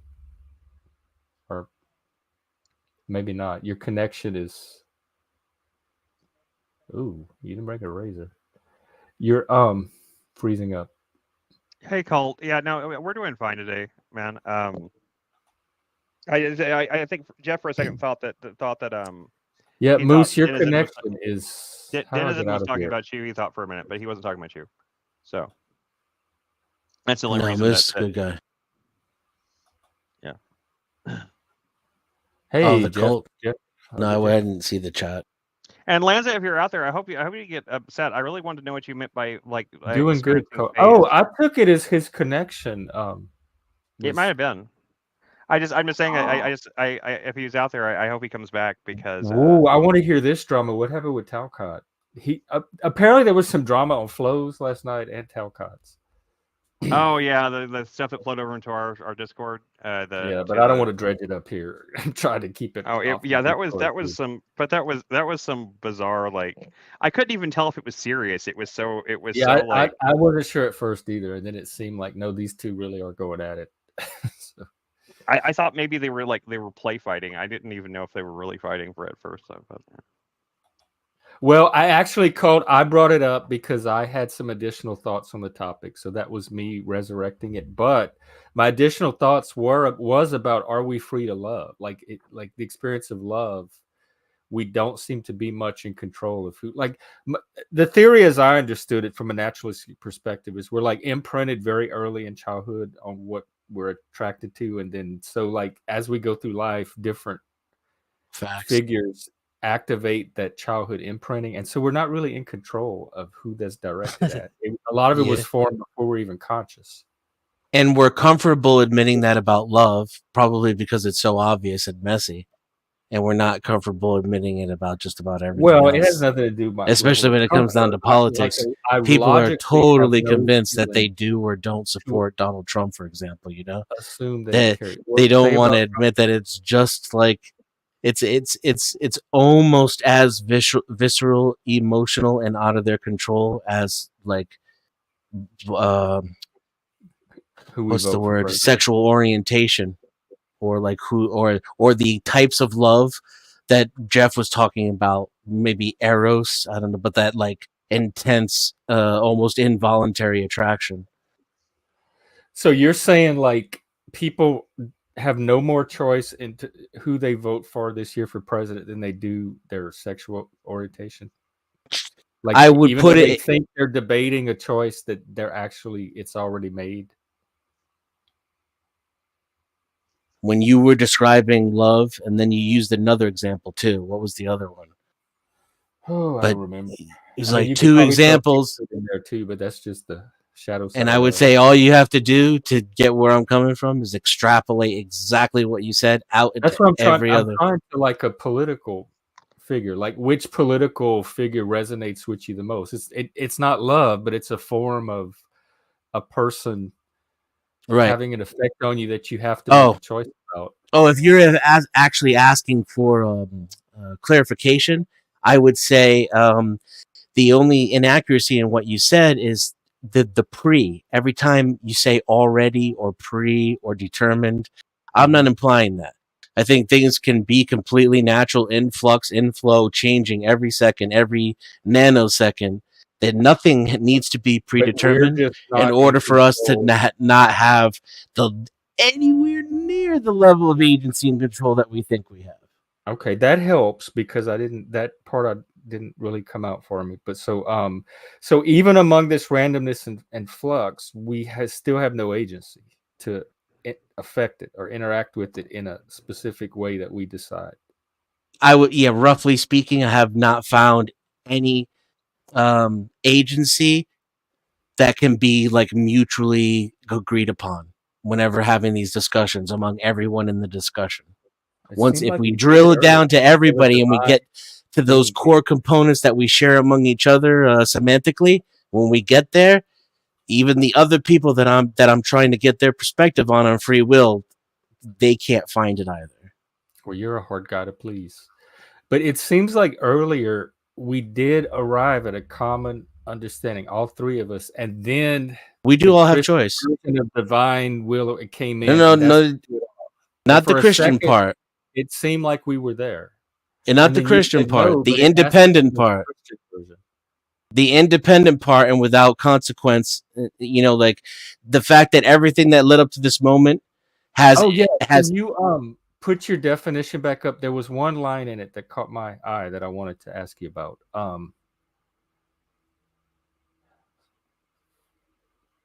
This isn't mine, by the way. I wouldn't define free will this way. I would just say this is acceptable for how I'm trying to have the conversation. I find the least objectionable in this definition. See, they're tying it to morality, which I'm not necessarily am. I think like a chicken running in a maze could probably exhibit some form of will or choice. Well, by external conditions again, of fate. That I'm not debating. Human actions are determined. This is why, like, whether sometimes I use predetermined, determined interchangeably, but I'm talking about this, are determined by external conditions of fate, in contrast with some kind of internal volition. External conditions or fate. Free choice or free decision. So when you're talking about the Christian, like, spark of God, whatever, the debates I've had didn't include that, and this definition doesn't include that. So that's what threw the whole thing off, because all of this, I think we all more or less agreed with. No, you don't agree with independently of prior states or events, or without not determined by external conditions. Of humans to make decisions or perform actions independent only, and we've talked about this before, only in the sense that the choice itself is independent of all of that. Yeah, I don't think that it is. Well, it is not. It's dependent on the prior events and states of the universe, 100%, and it's based on. It's based on. Sure, Sure, I'm not trying to convince you. I'm explaining my definition. And it's based on external conditions. Abso-fucking-lutely. Yes. And I think those conditions influence but don't determine, and you think they determine. They're a prerequisite. You cannot make a choice independent of those things. Doesn't exist. Not possible. Logically speaking, I'm saying, like, in other words, 1 + 1 is 2 is the level at which I'm saying you cannot make choices independent of the state of the universe. We just viewers, I'm going to refer you to our last stream on this because we're having the same exact conversation we had on that stream.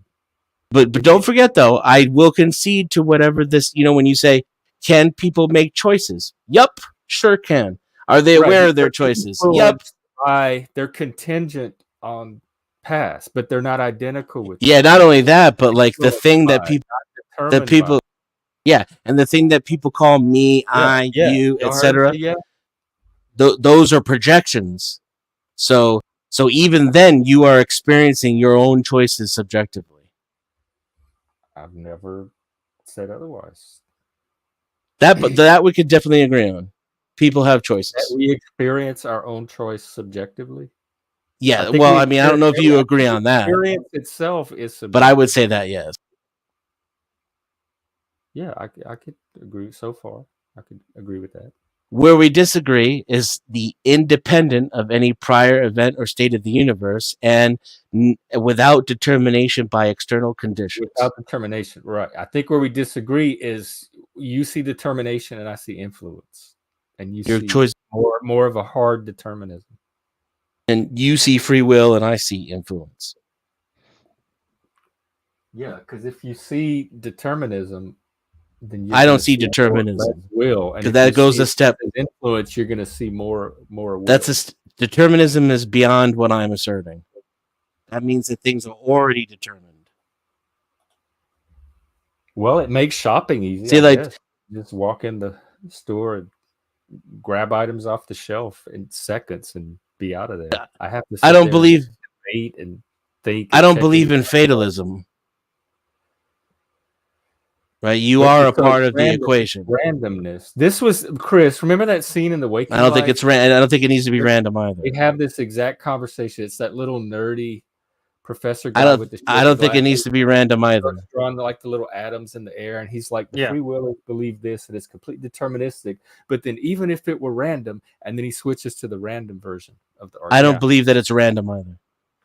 Well, okay? So is it what?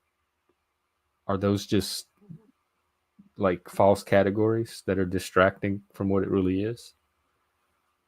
Or is it sometimes some of that? Those categories have are valid categories, and they're certainly possible, but I don't think that it's a false dichotomy to say, oh, everything's either all predetermined or it's random or it's free will.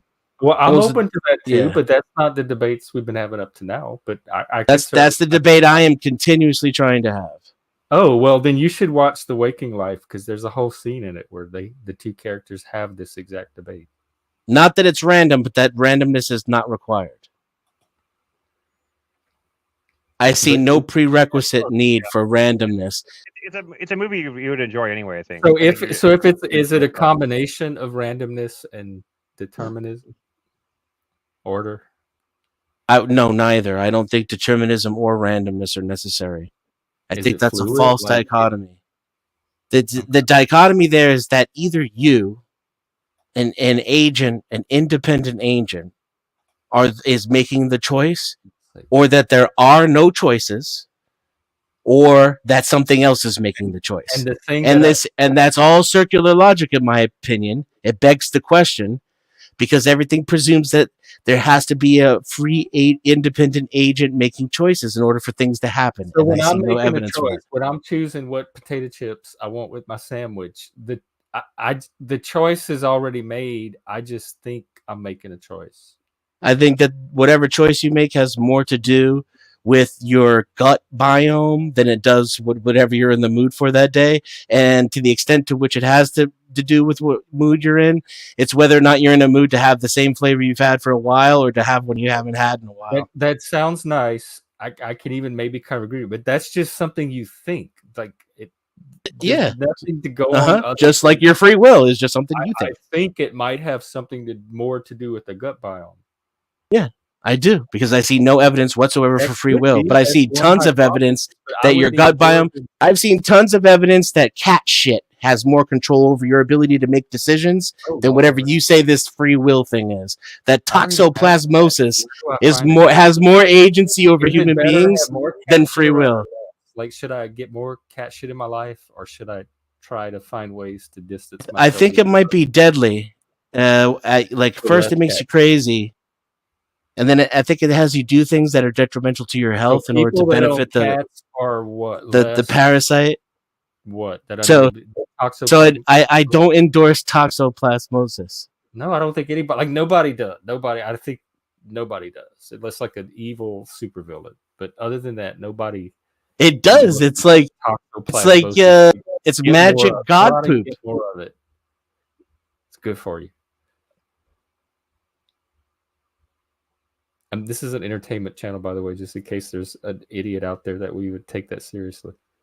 Stay away from it if you're pregnant. Yeah, I've heard that before too. I think we've seen some people that have not followed the advice and the results of that. But yeah, so what is it? It's like a worm or a parasite or something that is in the cat poop that can get in your. Yeah, it was like something when they go outside, especially the indoor-outdoor cats. Something like when they go outside, they can get this parasite, and then they scratch in the litter box. Controls the minds of humans, though. And now, psychologists and internalists are starting to realize that the chemical makeup of your stomach has more impact on your mood and your happiness and depression and things of this nature than the chemical makeup of your brain. All of your most all of your gut biome produces most of your serotonin, most of the chemicals that your brain needs to regulate itself. They're most so a naturalist, I'm just wondering, where is your free will? Is it in your colon or is it in your medulla? It's in your brain. Wherever your consciousness is, I would say. It's a feature of consciousness. I gotta tell you, man, the more I learn about these things, the less I can buy that. Consciousness, where we've been parked for thousands of years. I'd love to subscribe to your viewpoint if I could.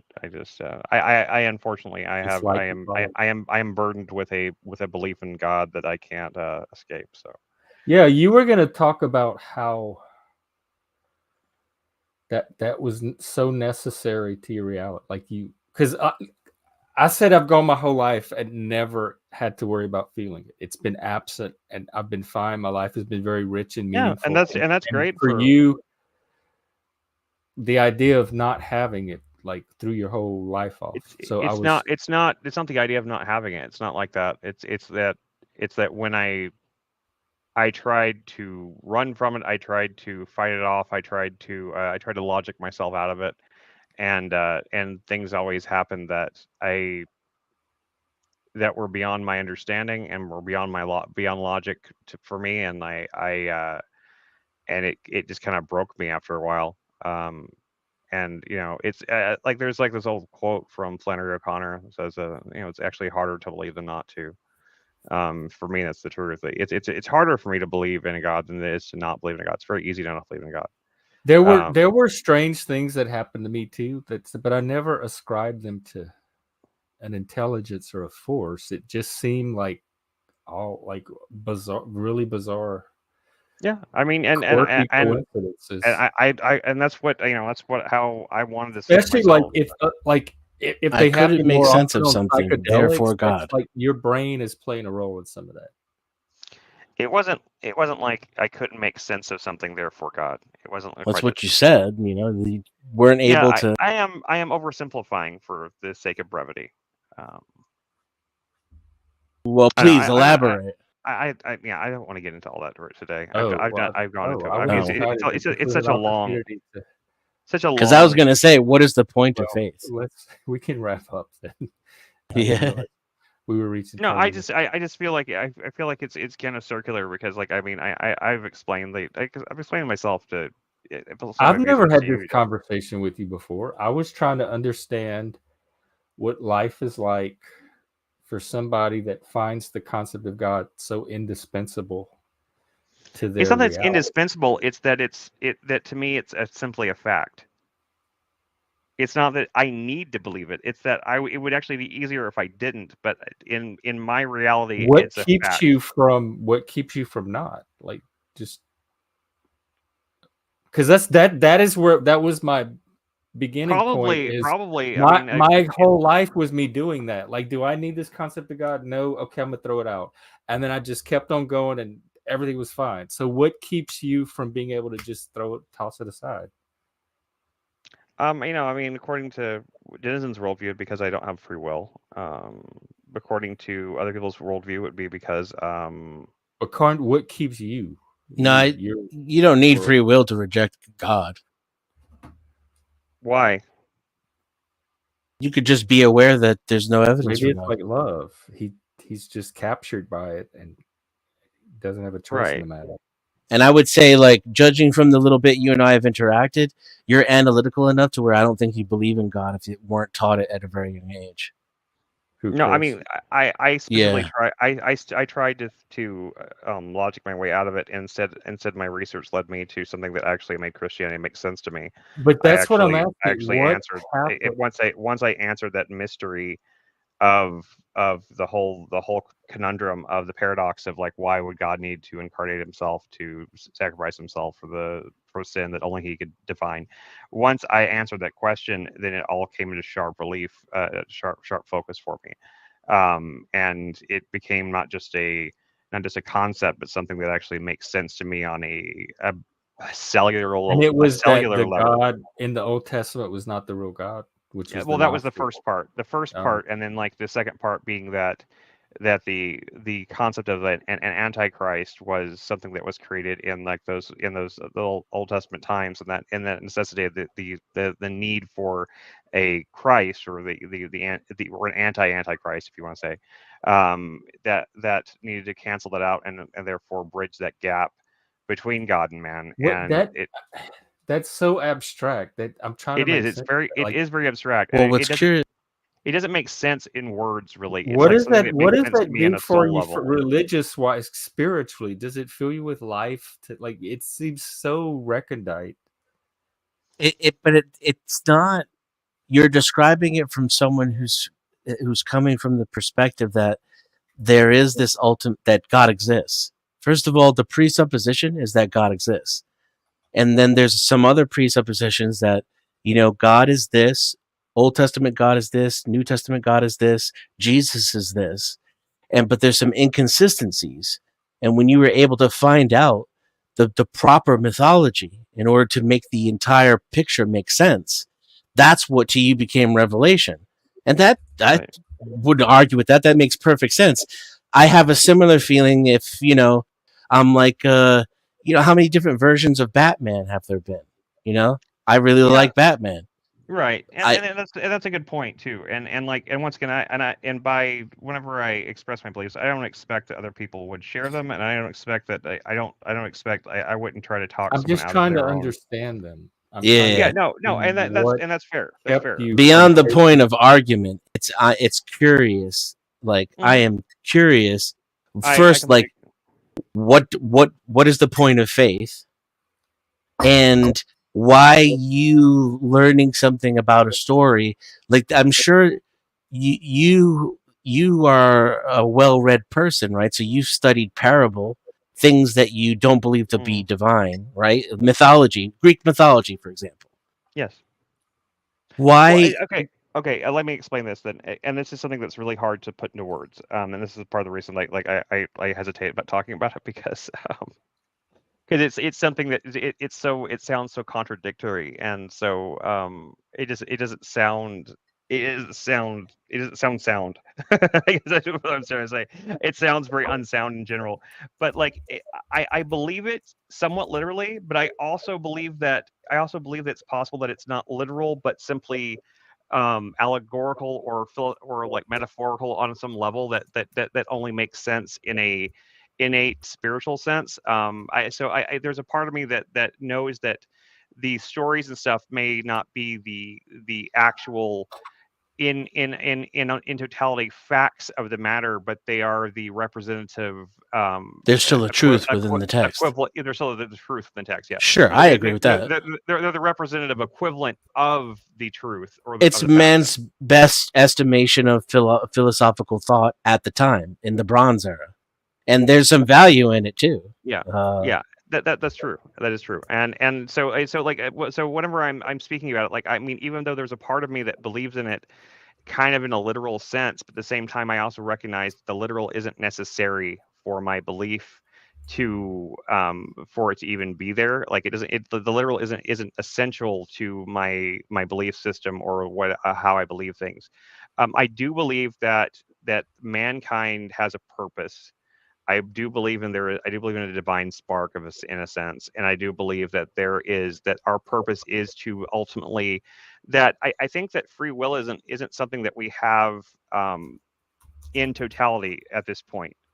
We don't have it in totality, but we have it only partially, and like part of the humankind's like struggle there or purpose is to actualize or self-realize or however self-actualize to the degree that we actually have true free will. Ah. And if we once we achieve that, we achieve the same that's the ascendancy of something that becomes like a god. And I would Not God argue that himself. the first step toward that would be admitting that we don't currently have it. Sure. But I think we have. But I think we have it to more of an extent than you believe we have it.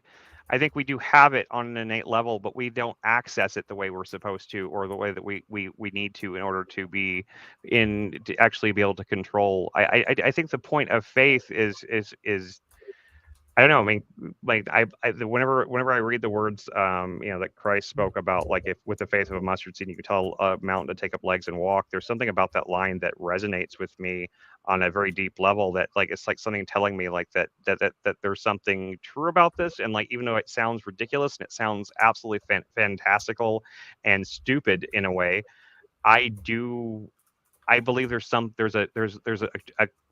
there's truth in that that's so profound that I can't help but want to as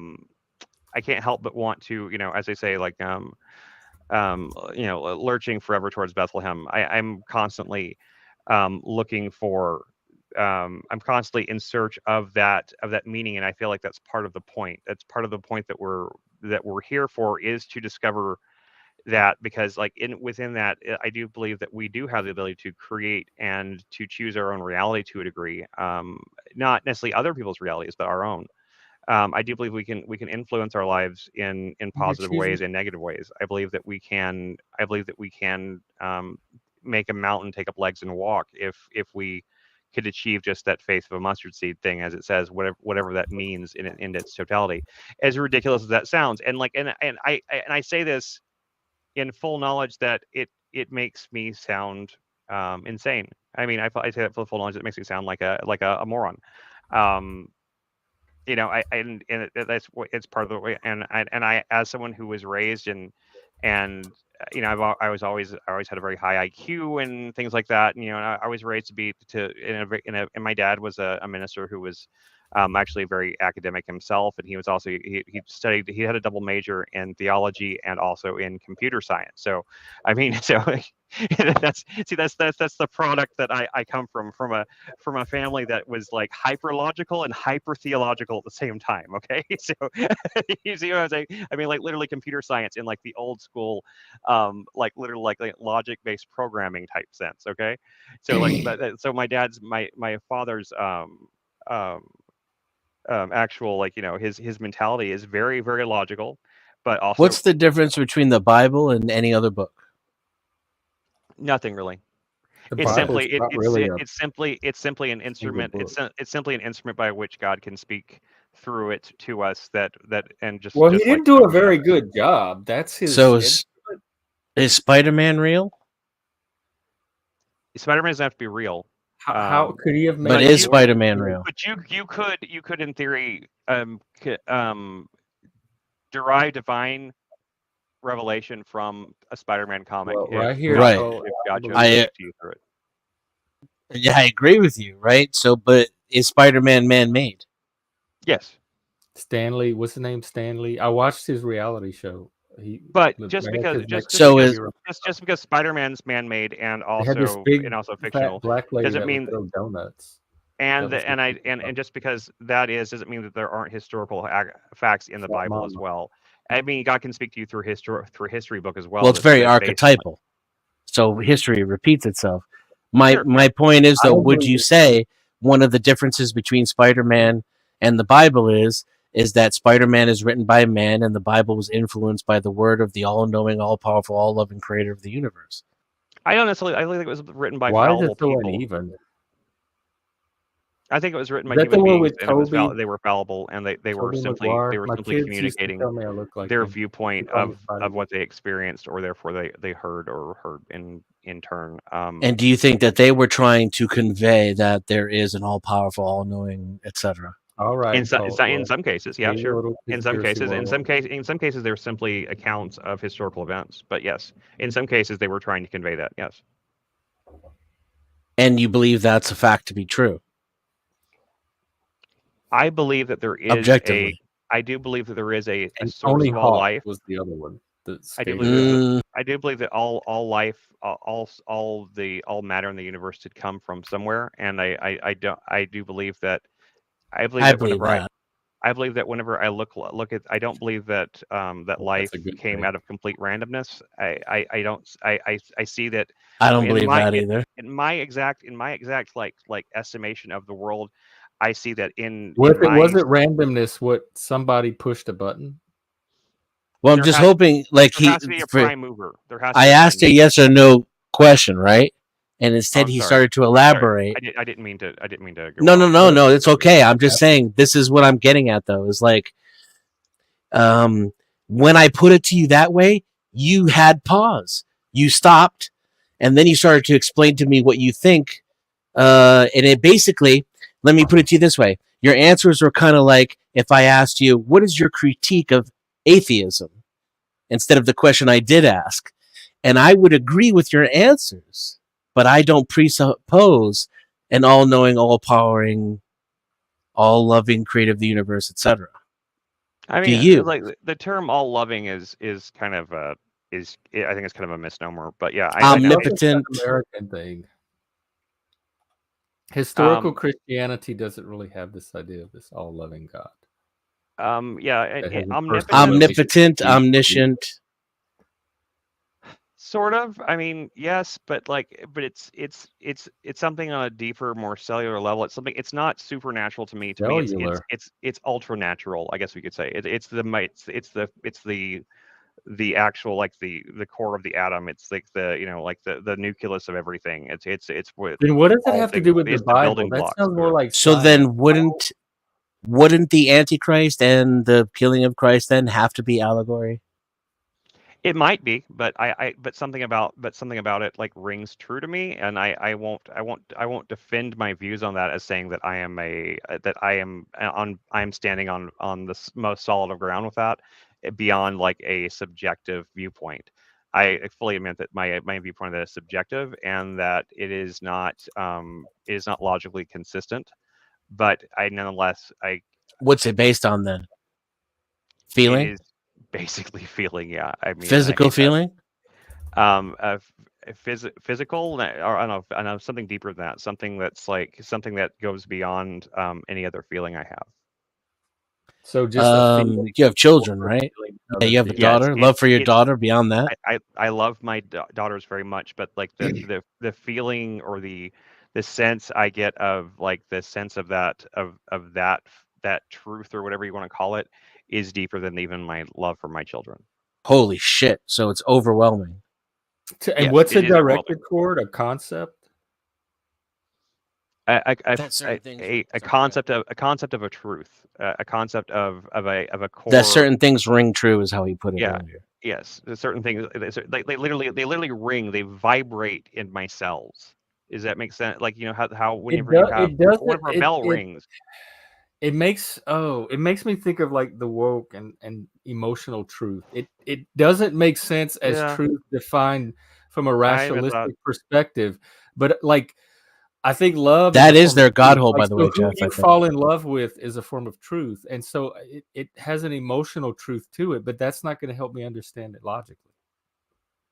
I think Yeah, those woke people are filling their God hole too, by the way. Right, yeah. then it just becomes just that's what aesthetically satisfies me the most. Hey, Steve. Hey, sorry I'm late. I see. Oh no, man, you're well, fine. not Well, late. Yeah, there goes the universe. whenever you made that comment earlier, I mentioned the comment. I wasn't trying to like avoid the question. It's just it's very hard to articulate, and I feel and I have to admit I feel somewhat embarrassed by it to a degree because I because I don't have Well, the then strong I don't have what's the the I don't point have of the faith then? What does it gain Wait, you if wait, if wait, you're not wait. Hold on. if you don't value Ben, the feeling of logic? Because some people think logic's Ben, stupid and the feeling is like their deal. So then I why want to for you hear. then if you don't value the feeling over the logic, what is the point of your faith? Okay, What does before it get that, you? Chris, I want to hear why it makes you. Why you feel embarrassed? You were about to say that. just because on a I know on a basic level, on a logical level, it sounds silly. It sounds like a fantasy tale. It sounds like something like, you need to tell yourself to just to make yourself feel better kind of thing. I hate those kind of I grew up around those kind of Christians and I hate those kind of people. And like the fact that I have these things that align with certain people like that drives me crazy to a degree because the last thing I want to do like on a lot of ways is to be aligned with those kind of people. But at the same time, like I find myself unable to shake certain aspects of myself. I would be lying to myself. I'd be untrue to myself to say otherwise. You know what I'm saying? Like it's like I would be lying if I said otherwise. And I have no desire to lie on this panel or otherwise. I try to always just speak the truth as I I understand it to appreciate myself. that. I So, appreciate that. so what is it that's value to you? Right? Because you're criticizing it right now. I know there must be something powerful that's meaningful to you, and that's why you What hold on it's to it, right? No, I mean it's because it's not like it's I guess I mean, like, I can choose to ignore it. I can choose to try to deny it as I did for a long time. And in doing so, I found it to be only hurtful to myself to do so. So I eventually What happens when you do?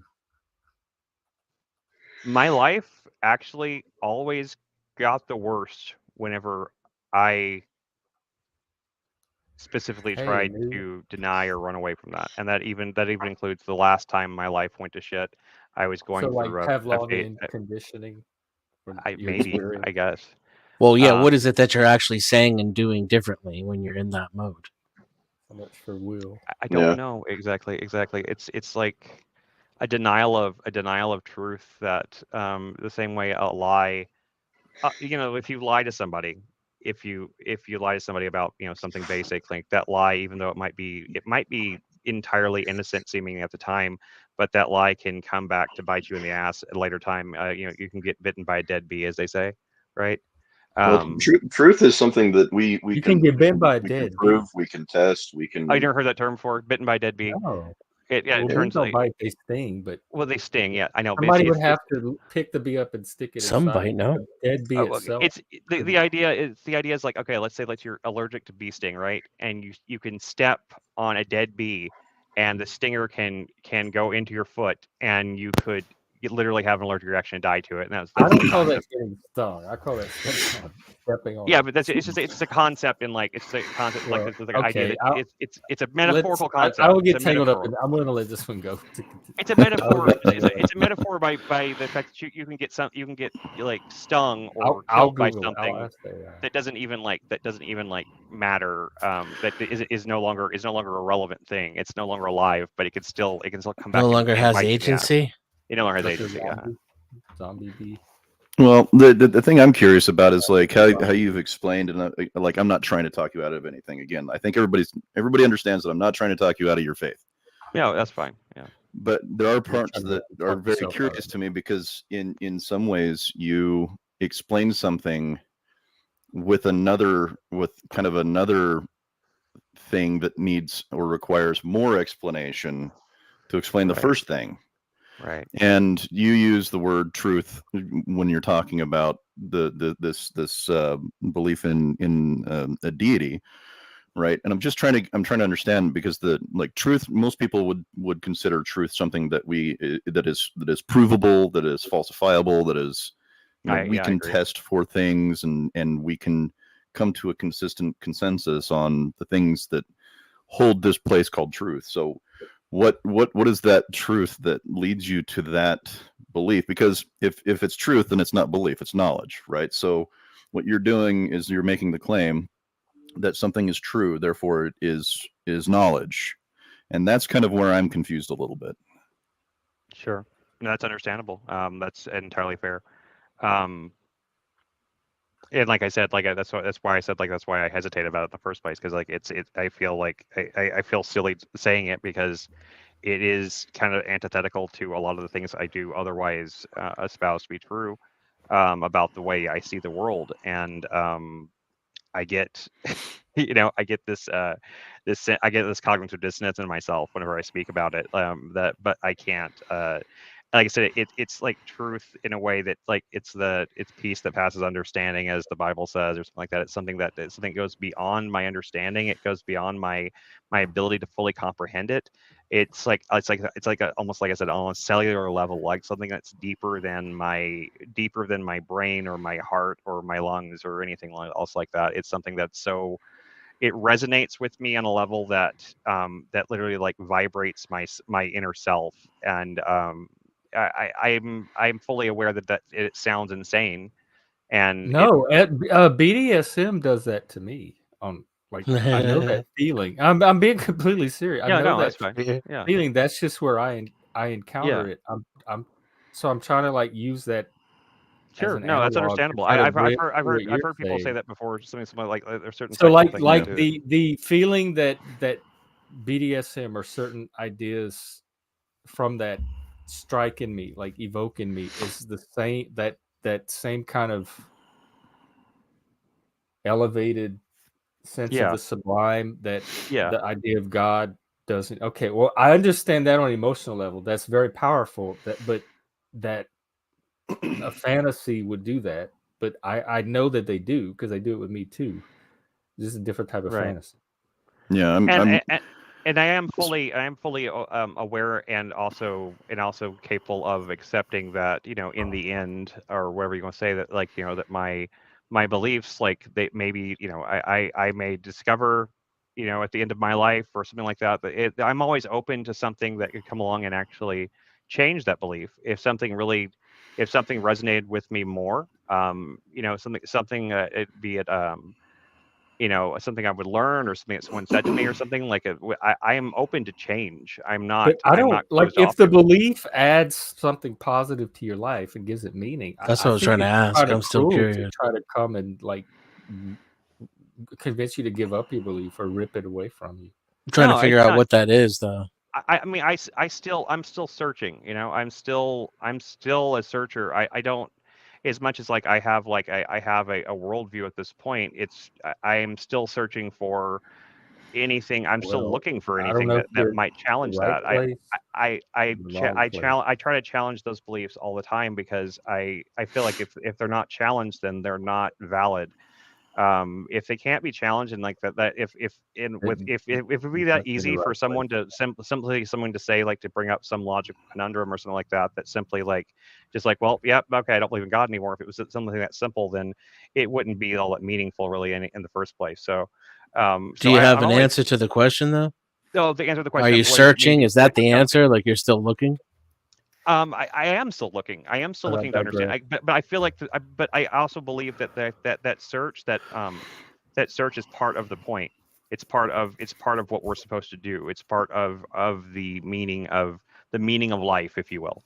The meaning of life is that search. It is like it's the journey, not the destination, kind of thing, right? It's right. about that search for that is part of learning and building the foundation that we or I need to become the person that I need to be, and to become the closest I can be to what I was created to do, or meant No, to be. I Why don't do you need need God Jesus for for that that, though? though. What's that? Yeah, Why do you need God for that though? you don't. I Well, maybe him I don't. maybe. Maybe I don't. Maybe I don't. But I nonetheless, it calls to so me is it helping regardless. you? Do you feel like you're becoming the person that your ideal, whatever, acorn into oak? There are times that it definitely does, and there are times that it 'Cause definitely it's always it it's feels like a nonlinear hindrance. anyway. That path is always nonlinear. So Right. Yeah. it's It normal that it's going to ebb and flow. yeah. It is. It's very much it's very much unlinear. It's not. It depends. I think I do believe that that the present and the future can affect the past. I do believe that that we are somewhat affected by things that we don't even fully understand, and I I don't know. I want to address I agree with all that, My ability to articulate really breaks but down at a certain point. I'm but sorry. I I'm not want the to really lack address of free disappointed. will, though. Is definitely not in that category. I Of want course to not. address this from Nude. Um, Well, I guess again, I Dude, think hang on, free will is Chris. I'm free. trying, Okay, Chris, I'm sorry. please let I'm me sorry. address I'm this sorry. I from said Nude. I stopped. Okay. It's hard. Um, I used to kind of think no, it was not healthy, but like just as we were talking with Chris, and I said, what does it hurt people to believe that if it helps them? When I looked at some of the beliefs people hold and the effect it has on their life and the positive effect, I became less skeptical of our beliefs healthy or not. If they're opposed to Can you fact. list some of those? They're psychological beliefs that we believe about ourselves, like believing in your capacity, your capabilities, love, believing in relationships, believing in the power of community, and those are just some naturalistic versions. I could do Believe in all that. Yeah, education, the educability I'm of our talking fellow, about for the like whole all God the concept. will of our fellow man, and then there's supernatural like I've seen like beliefs in. A lot of my friends are Christians, mostly, especially growing up, and their faith and belief in a God or Christ or whatever has helped their life. I've seen people recover from alcoholism and addiction through belief, like some kind of religious or spiritual belief. Has that I've happened to seen you, Chris? people in their mental health struggles. Have So has it helped me there are overcome those beliefs things? that may be antithetical to fact that I think can still be healthy. And I came to that belief after observing it in Well, people you're because saying I can didn't and may. actually always believe that. Well, I think Yeah, that you're saying can and may. I would is agree with you, but there's utility to belief for Jeff and for Chris. There's some And utility I don't to think a we can belief. avoid belief. I think we all have irrational like things that we believe that help us live our lives that we're not necessarily aware of because we're not cold, rational, logical machines every second of the day.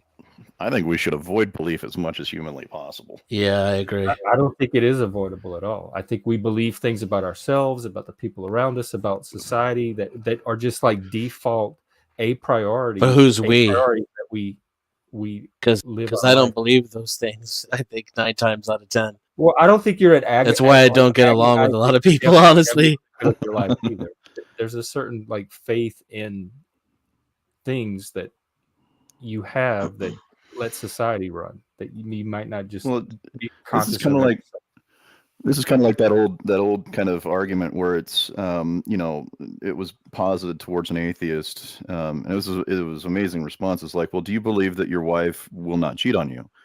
No, I have evidence, time, and other things that give me this trust that help build a certain particular Yeah. truth. That doesn't mean that she'll never cheat on me, but there's enough evidence to support the fact that I should trust that she won't. It's not that I don't believe, because belief leaves too much room for personal feelings and all this other shit to come in between those two things. So my wife might my wife might cheat on me someday. I doubt it. Right? There's no evidence Yeah, to but support the it's fact certainly that she possible. would. Like, maybe Right, not but what I'm probable. saying is replacing this kind of concept of belief that reinforces a truth that isn't a truth. It's just another belief, right? Is kind of nonsensical to me. So I use evidence, things that I know I can test for, I can prove in more meaningful ways. So I switched the way that I thought about things. I stopped believing that I was going to be able to be successful because whatever, some deity had a bigger plan for me, and I said, fuck it, I'm just going to make it fucking happen myself. Right? Because at the end of the day, that to me speaks more volumes to my personal behavior than it does to a god. Question, Right. please. That Excuse, please. that seems Question. like that seems like an exercising of I free can see will the in it. future. Yeah, thank you, Chris. That was my And question. How does that yeah, square with your disbelief in free yeah. will? Because that sounds awfully a It lot seems like it free seems will like and you're agency that to sounds me, like you're taking control of your will and and willing a exerting it different, like exerting willing it an outcome, in and this, then which is to me is kind of executing it. part of the point of my That would beliefs take will. is not really believing is part of the point of what I believe is about getting to that point where I can exert my will in that sense. Yeah. Well, I don't want to go down the free will rabbit hole again, but Well, We again, but were I'm we sure were that's already how there. We work. were That's kind of part already there. as a human being, we all operate under this idea that we have free will, and whether it is true free will or if it's an illusion of free will, it almost doesn't matter because we're still going to operate the same exact way. Right. Okay. Well, I'll let you I don't know debate about it that. today. I don't operate the same You way as debate I it did for after being cured of that particular illusion. Well, I mean, it's almost like a what do they call it? A infinite regression to try and figure out the difference between those two things. Some people just will just verbally say and emotionally say that they trust that there's no free will, and other people can acknowledge the idea that the illusion of free will is actually what has helped human beings be as successful as they are. Well, Well, David, that's not would what be you said accomplished before, though. without it? Why is the illusion needed? I never said we're it didn't just have all purpose or predetermined, that why can't we it weren't just better carry off with it. run its program? Why do we I need could to make that argument, but fool into thinking we have but will? it's that there's no difference between whether or not you believe in the illusion or whether or not you realize it's a projection. Do animals Sorry. have free will? Say that again. Do they? Do animals have free will? I assume they do. Like I've put cat food in front of cat, like 2 or 3 different There you dishes. go. There's free will. It will go and sniff at one and Brand A or brand another. B. There's your free will by Seems Jeff's like definition. it is deciding which dish it wants to eat at. What I was saying though is that it sounded like you said there was no difference between believing that you have free will or recognizing that it's just an illusion. You're going to function the same. There's no functional difference. Steve and I would say on the individual level, yeah, I would have to refute that. That's what I said. I definitely function differently on the individual level. The less aware, the more aware I become that I'm not in complete control. Expand on that. Like how do you act? How do you act differently after that? I mean, how it's like giving an example of like how you would respond differently to a situation today than you would have before that. I'm just curious. I'm a lot like a less controlling and presumptuous person. I'm a lot more open-minded to my friends' perspectives, and there's a lot more peace for me. So when everything I interact with, and how does being, as you said, cured of the concept of free will, how does that influence your open-mindedness and such like that? I mean, because it's not always I must do this, I must do that, I have to this, I have to that.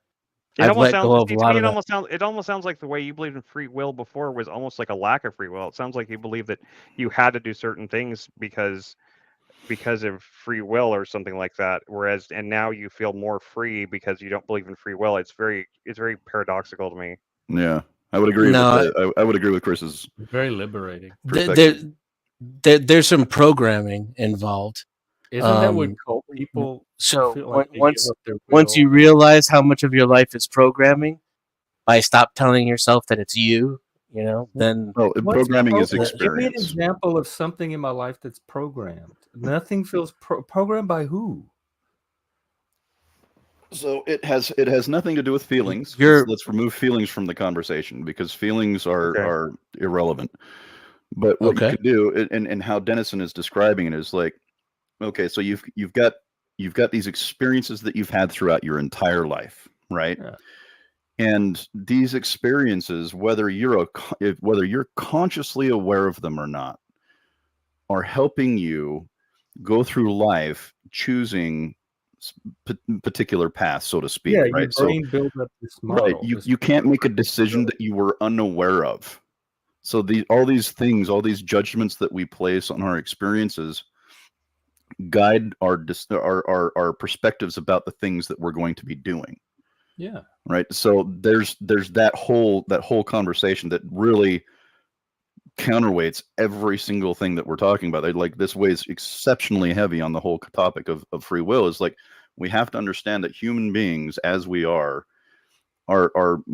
basically we are machines that input. We take in information around us, and then our brains help us to discover things They about the world that help. Help the part of us that's not the machine Well, decide. you're unaware of anything, any activity that's going on in your brain. Your brain functions on its own.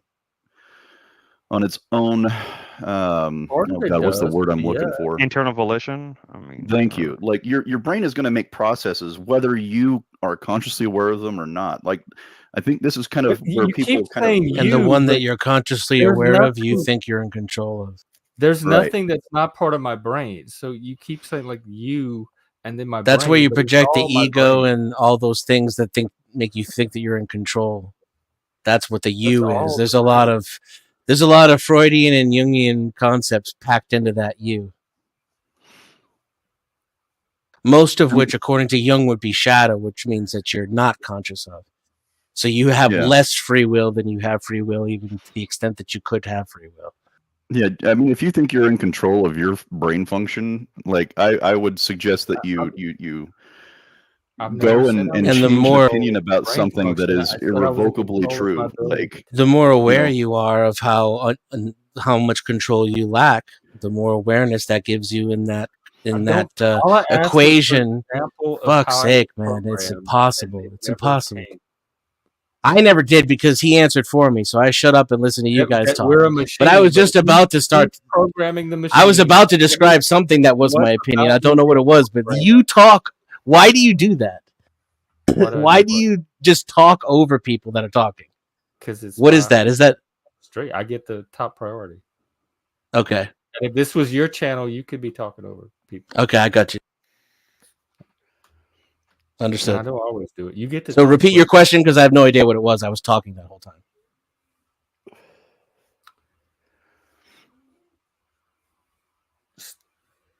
It was for Steve. what was it? I forgot now. What were we talking about? Well, we were talking about programming. Yeah, that. It was an example of asking for an example of programming. Like, how was I programmed? Show me the programming. Show me who programmed me.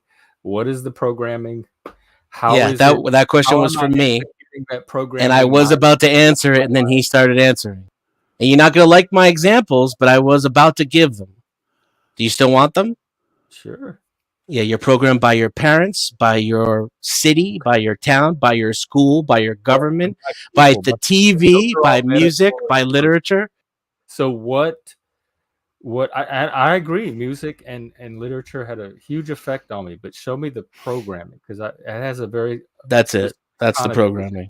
Other than influence, like something more deliberate and will. It's the most influential thing on all your decision making. So what in my parents' program? It's way more influential than the thing that you call you. When you say Jeff makes his own decisions, whatever is packed into Jeff, it has way less agency and control than all of your environmental programming that I just mentioned. Factor, but it's not the decision. It's not the. My bad. I didn't stop talking. Can you repeat that again? I got to get used to this. I will, though. Can you repeat that again? I'm surprised you're not already. I'm surprised it's even coming up. What I'm not used to is just stopping in the middle of whatever I'm saying. Like, you deliberately ask me a question, I go to answer it, I get 3 words in, and then you interrupt me. I'm not used to stopping there. I'm going to have to get used to stopping again. We can do it your way. Go ahead. You can take the lead. I was done. I finished my answer and therefore didn't hear your question. So you want to ask that second half of what you just said while I was talking? And I can address that. Yeah, everything you described is a factor that might go into a decision, but it's not the part of me that's making the decision itself. Did you hear what I said when you asked that, though, when you mentioned that earlier? It's everything, like all those things are way more in control than the Jeff. How? I'm still pressing the button. Because it builds a library of influence. Controlling my finger and making me I'm still deciding consciously which button to press, even if it's influencing or factoring into that decision. Because So you built we started the doing. stream with this. The disagreement seems to be between influence and determinism. I acknowledge an influence, and what I call influence, you think has more control and deterministic power than I ascribe to it. Yeah, it's for the cake that is your choice is mostly those things that you, almost entirely all those other things than the part that you call Jeff, which is a tiny, that's like a little cherry on top of a huge fucking cake. Okay. Jeff is the little cherry. The cake is all the other fucking shit in the universe. Okay, but there's still a cherry separate from the cake that's choosing. Yes, and that cherry does not have the agency, control, or freedom that you think it does. I don't know how you know that. I don't. That's just the I don't know that. That's the assertion I'm making based upon a complete and lack of evidence on your behalf and the evidence that is leaning in the contrary. Okay, I feel like we've had this conversation before. Like, of course, we have. Crossing there's a lot of things that we can talk about when we're talking about a library of influence, Jeff. You know, I don't think it's difficult to suggest that our past heavily influences our futures. Yeah, I've agreed. I've never argued against influence ever. It's programming, control, determine. It's those type of words that seem to remove agency. Influence acts with and upon agency, but these other words seem to bypass or override agency, and that's where the conflict is. I guess I don't understand what your point is there, because that's being programmed is different than being influenced. I don't like the idea. I don't like the conversation. Guarantees a certain outcome. Being influenced. I don't like the word programming, just so you know. I like to use the word influence rather than programming. Well, I have no problem with influence. I guess Den is the one that's saying that. Well, I mean, he has his programming came from him. I'm just saying. Words like controlled have shown up today, determined, predetermined. Right. The program is a listing of the order of events and other pertinent information for a public presentation. Social engineering, which I don't like. You'd have to show me an example of what you mean by that. Or I can see some things like early education. They try to teach you, indoctrinate you with certain concepts, but in general, like the average adult American going about their life, I'd have to see hard, concrete examples of social engineering. Well, we have different cultures that believe vastly different things than one another. It's hard to do though, because I would argue I just gave you those examples and you just reject them out of hand. Like a greater degree of control over an outcome than something like influence. So what's the difference between influence and programming? I just said the degree of control over the outcome. Yeah, so the cherry and the entire cake analogy didn't do it for you. Should I say the Statue of Liberty is Jeff and the planet Earth is all the other environmental factors? What if I said the solar system is everything that is not Jeff's free will, and Jeff's free will is this lighter here on my desk? No, I don't think it's helping you at all. Okay, I think it's making it work. I have to give up then. I'm not articulate enough to explain to you how small your influence is and why I think the word programming would be fair even by the definition that you just gave. Okay, well let's use a concrete example of something you're calling programming. And we can see to what degree it's programming and what degree it's influence. You mentioned things like books, music, your parents. What's something my mother programmed me into doing? Almost all of your social behaviorism. How do you know what my mom taught me and didn't teach me, and how much of it I followed because she taught it to me, and how much I discarded and did something? Not everybody has a maternal programming. Not everyone has some people's mothers die before they're born. So you personally, I don't know fuck all about you personally. Okay, well, Jeff. what's an example of a programming that somebody would have put into me that I have no control over, that I'm just Like again, all of your social and cultural beliefs will start coming from your parents, then from your community, what's the and in the form of like literal programming, like television what am I being programming, controlled by? your social studies books. I'm being controlled by my social studies books. Yes, everything you think and know was given to you by the society you're in. No, some of it I acquired on my own because I'm an autodidact. From where? I had from the divine river, or from just did you tap into like a down? So you plugged into a tree and it told you the secrets of the universe? You caught me. I was trying to. I didn't want it to all come out today, but yes, I did plug into a tree. I didn't want to say it because I didn't want to say it sound as crazy as everybody else in these panels, but now, like, I guess I have to come clean. What, Chris? He found the secret USB port in the forest, like plugged in. I was a hidden loony bin. Like some weird version of like that song Hallelujah, like some say David found a chord. Yeah, I fantasize about that sometimes, the actual tree of knowledge. Yeah. You fantasize about having knowledge? Yeah. I can see why. No, but it's you can get knowledge on your own. It's very easy to acquire knowledge. You're just more convinced of the things that you believe without evidence is the experience I'm having when I interact with you verbally over this platform. Okay, well, it's your mileage. Like you don't even know that you're being programmed. Huh? You don't even know that you're being programmed. Well, I asked you to show me. I'm sitting here wide open, waiting for you to say, "Look, this is one example of how you've been programmed." So I gave you several examples. Okay, remind me of one.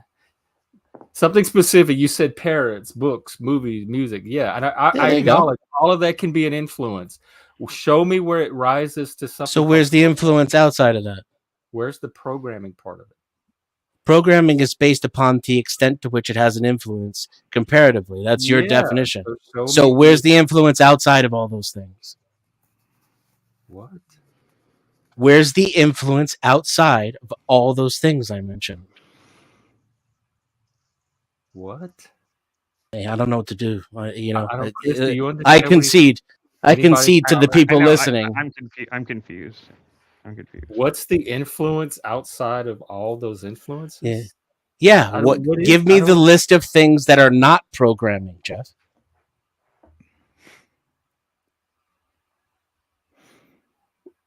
I don't understand. Well, we're talking about choice and decision. So every choice and decision I made is not programmed.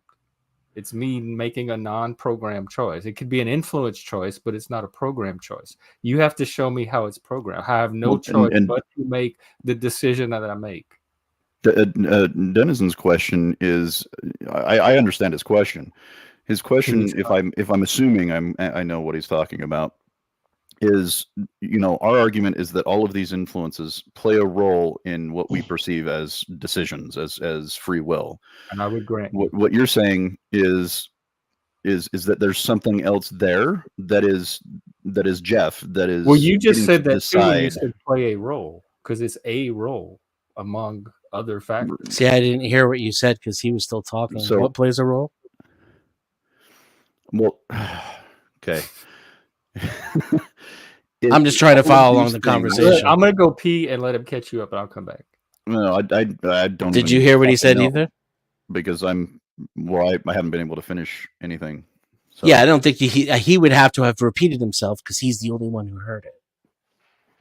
All I was trying to get to was the point that what Jeff seems to appear to be saying is that there is something else inside of him making those choices. Like that person is Jeff, right, and he's making those decisions. And I'm saying your point, which I believe in, is explain to me how you make those decisions without the influence of your previous experiences.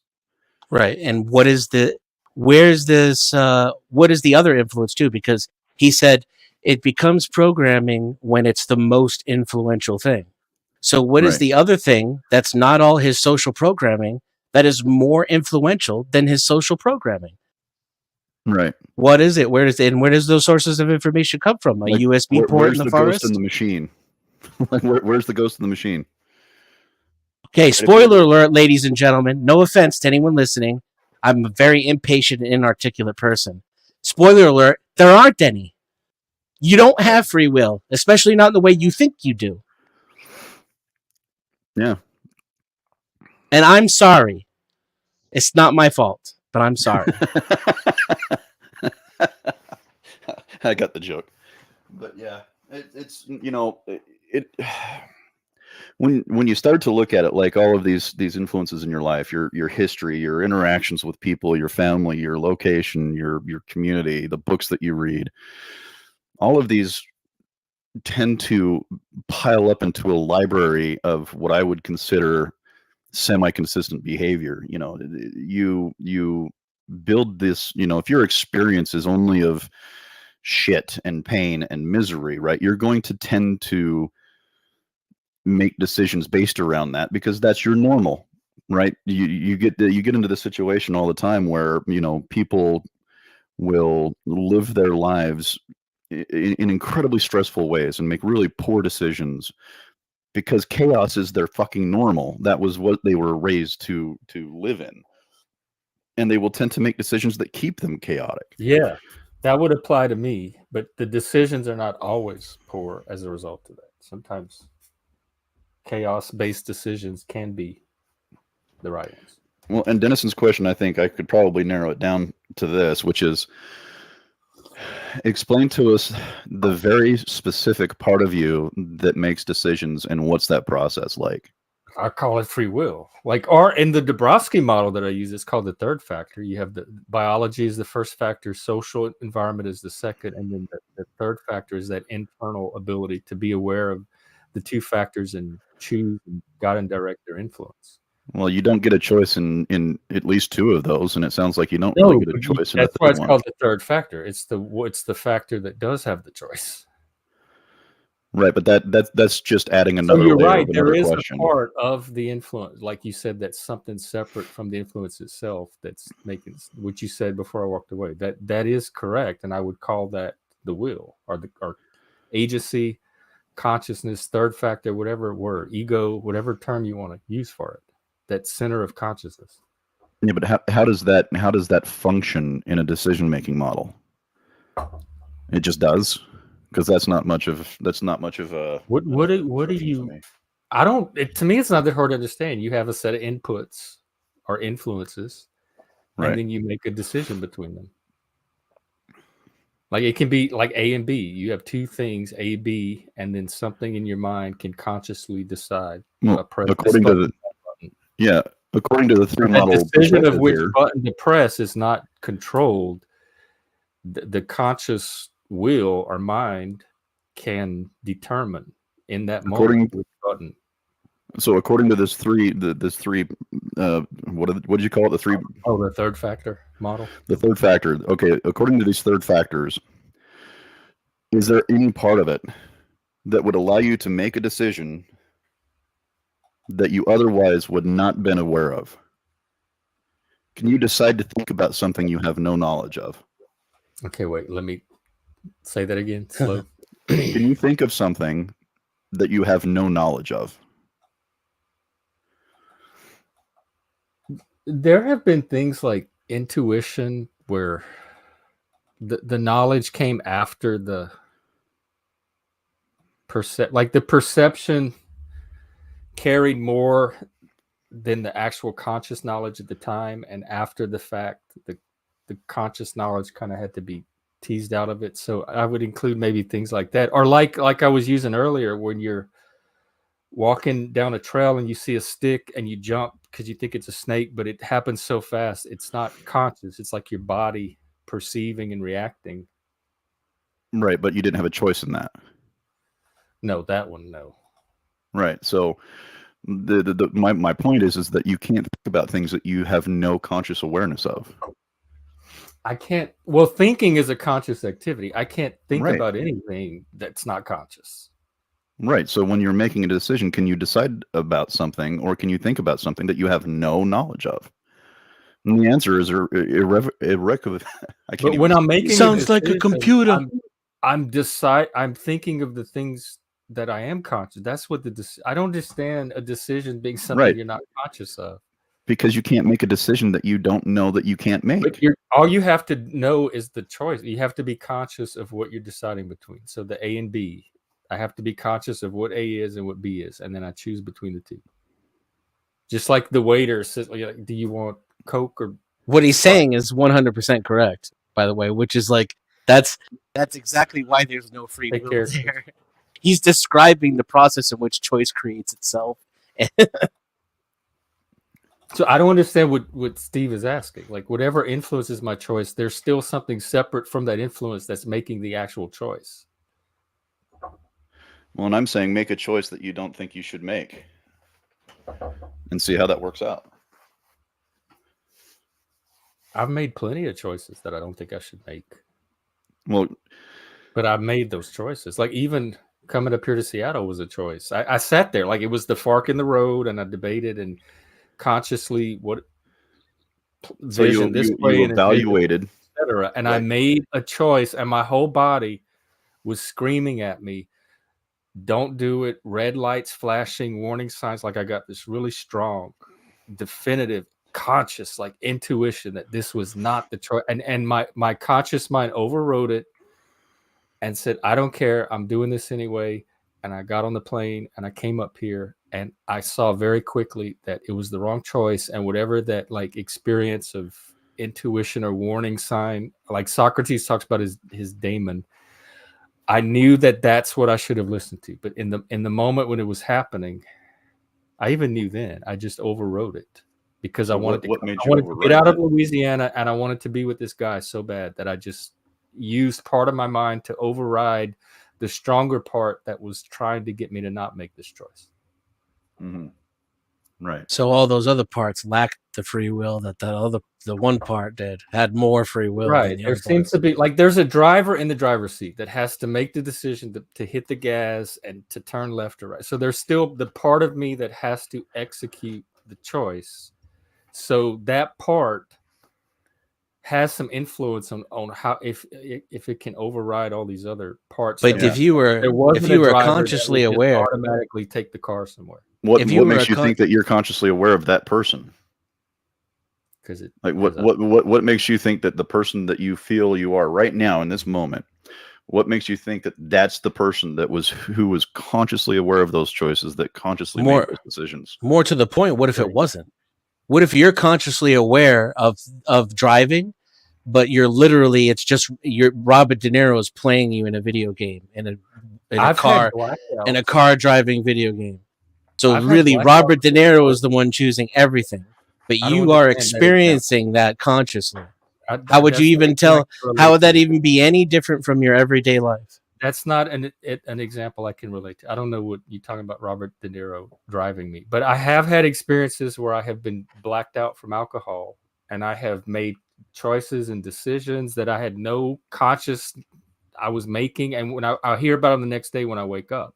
No, I say consciously aware. And a lot of the times my friends couldn't even tell the point at which I was blacking out, which means my memories and consciousness. I didn't say unaware, though. Stopping.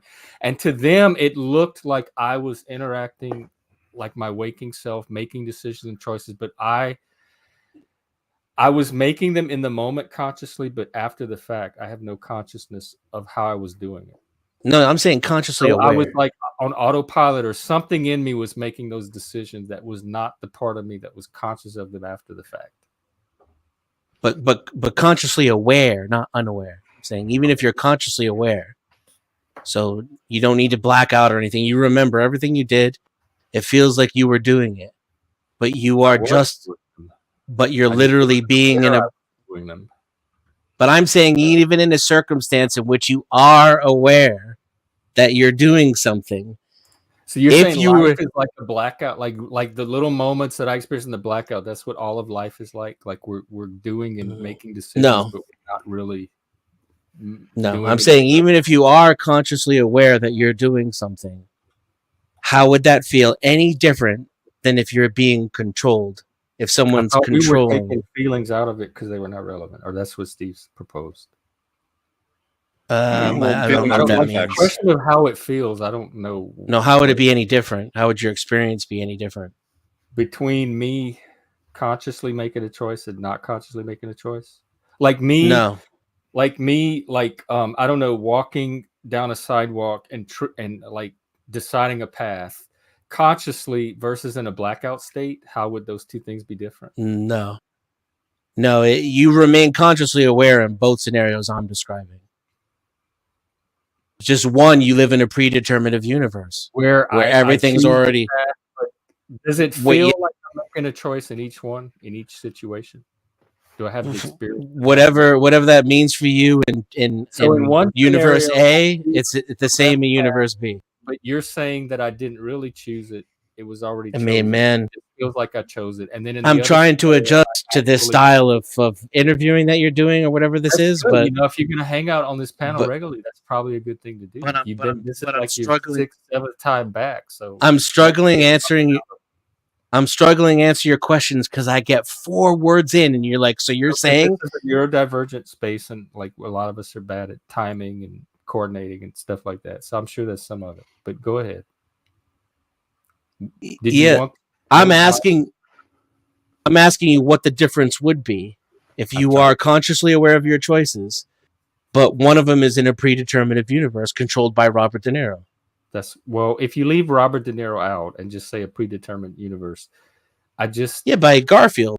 That's exactly what I just asked you. So if you would just let me, what would be the difference between those two worlds? Ask me. I would say none.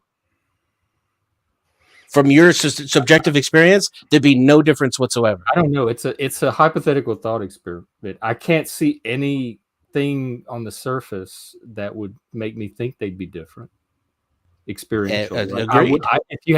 If I had to tell the difference, like which one's the determinant and which one's not, I probably wouldn't be able to tell. So then, is your subjective experience evidence of free will?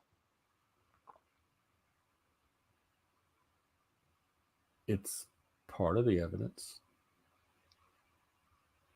But we had this conversation last time we talked, because you and Steve both said in your everyday life you have the same experience as me, that you're making choices and you have free will. So it's not a bizarre experience to have.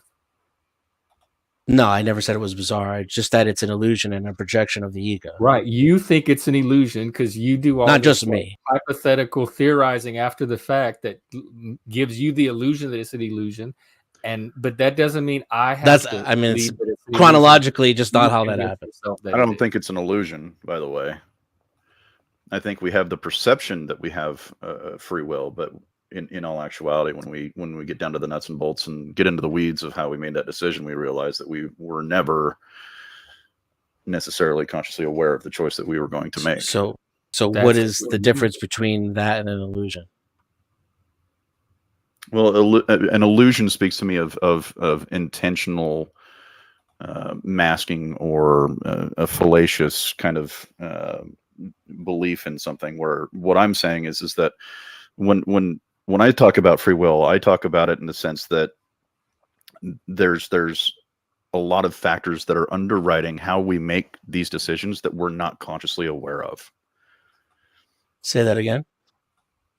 Underwriting everything else. I don't know if I can say it exactly, but there are things going on in the background of our mind that are playing a much more heavily. They're playing more heavily into the influence of how we make our decision than we're consciously aware of. Right, and so when you perceive something that ends up not being true, I would say that's why I use the word illusion. That just are like misperception. But I can go with illusion. I know what you mean when you say it. Okay. Yeah, Steve, I can accept that. Like, there's things that are going on in the back that's playing into our decisions, but I can accept that. How did you phrase it? There appears to be, or there's the perception that there's yeah, there's enough scientific evidence. Yeah, there's enough scientific evidence that can at least show us that there's background information going on without our conscious awareness of it, that are playing a heavy role in what we perceive as choice. Well, I know that our brains like filter data to begin with. Like every second of the day that we're taking, like we're perceiving and taking, we're only getting a selection of that our brain is actually feeding to our conscious mind, because it would overwhelm our minds. So yes, I agree, but I don't see how that's going to get free will.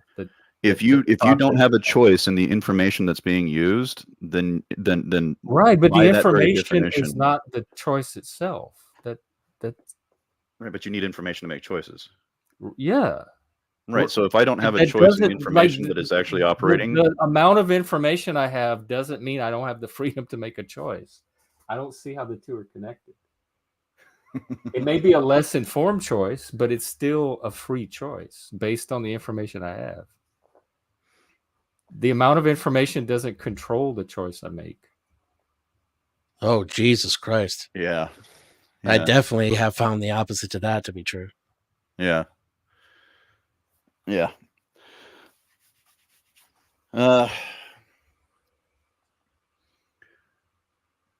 I wish I was a better explainer of this, because I feel like I'm the one failing at this communication.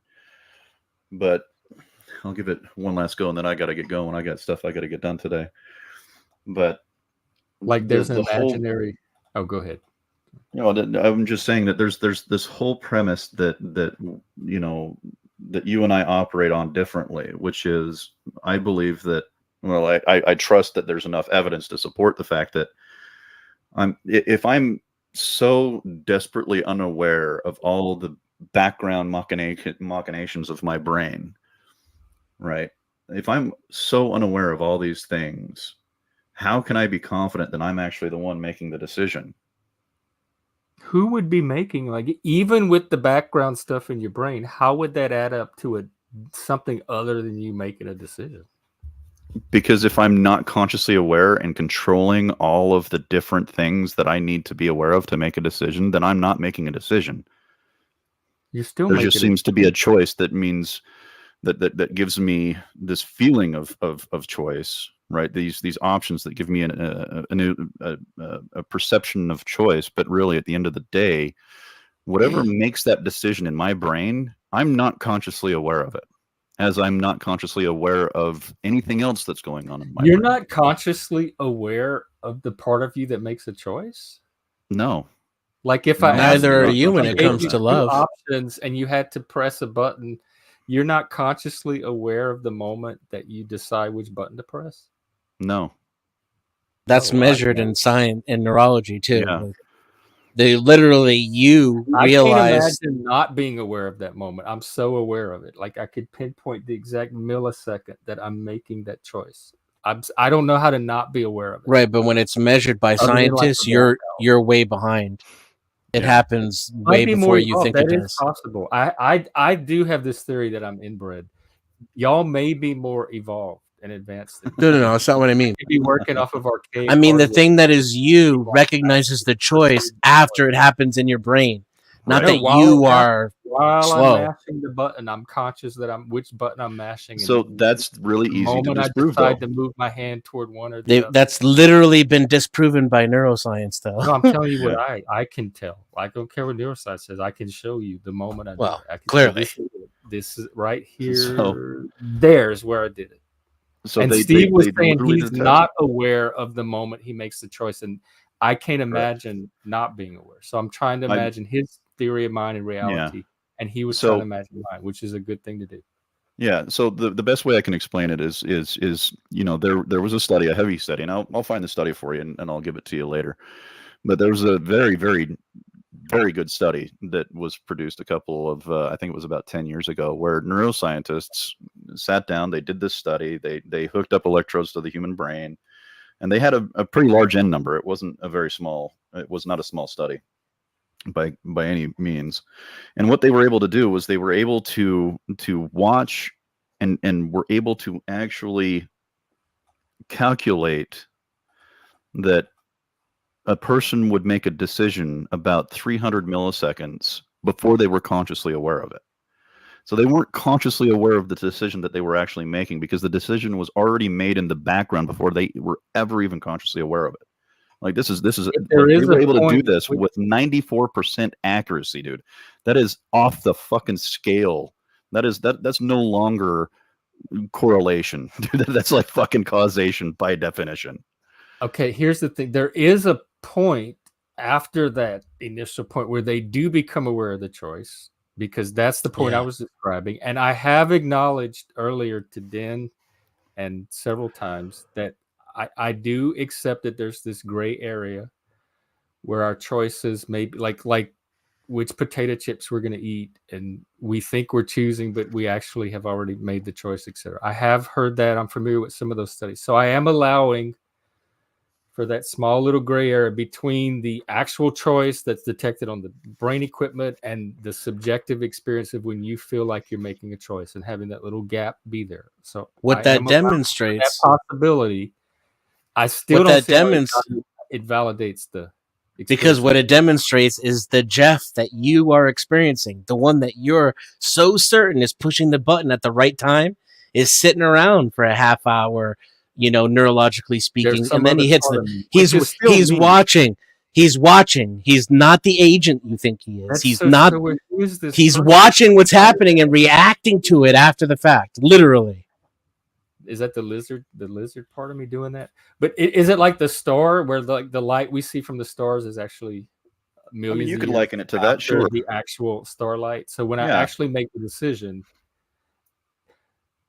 decision itself was already. So I understand. I see it. I see what you're saying. I'm grasping that model.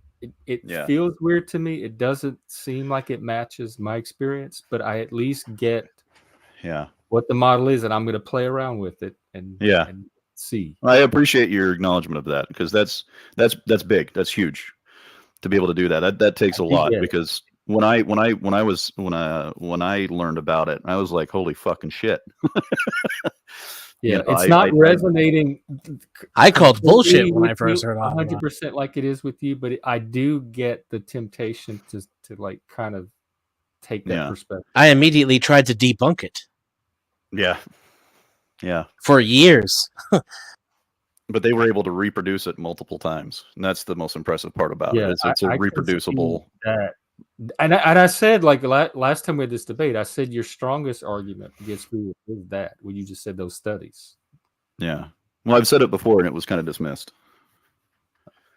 But I really like your example there of the stars, because that is, most people look up at the stars and are like, oh, those beautiful stars. Well, in some places, those stars don't exist any fucking longer.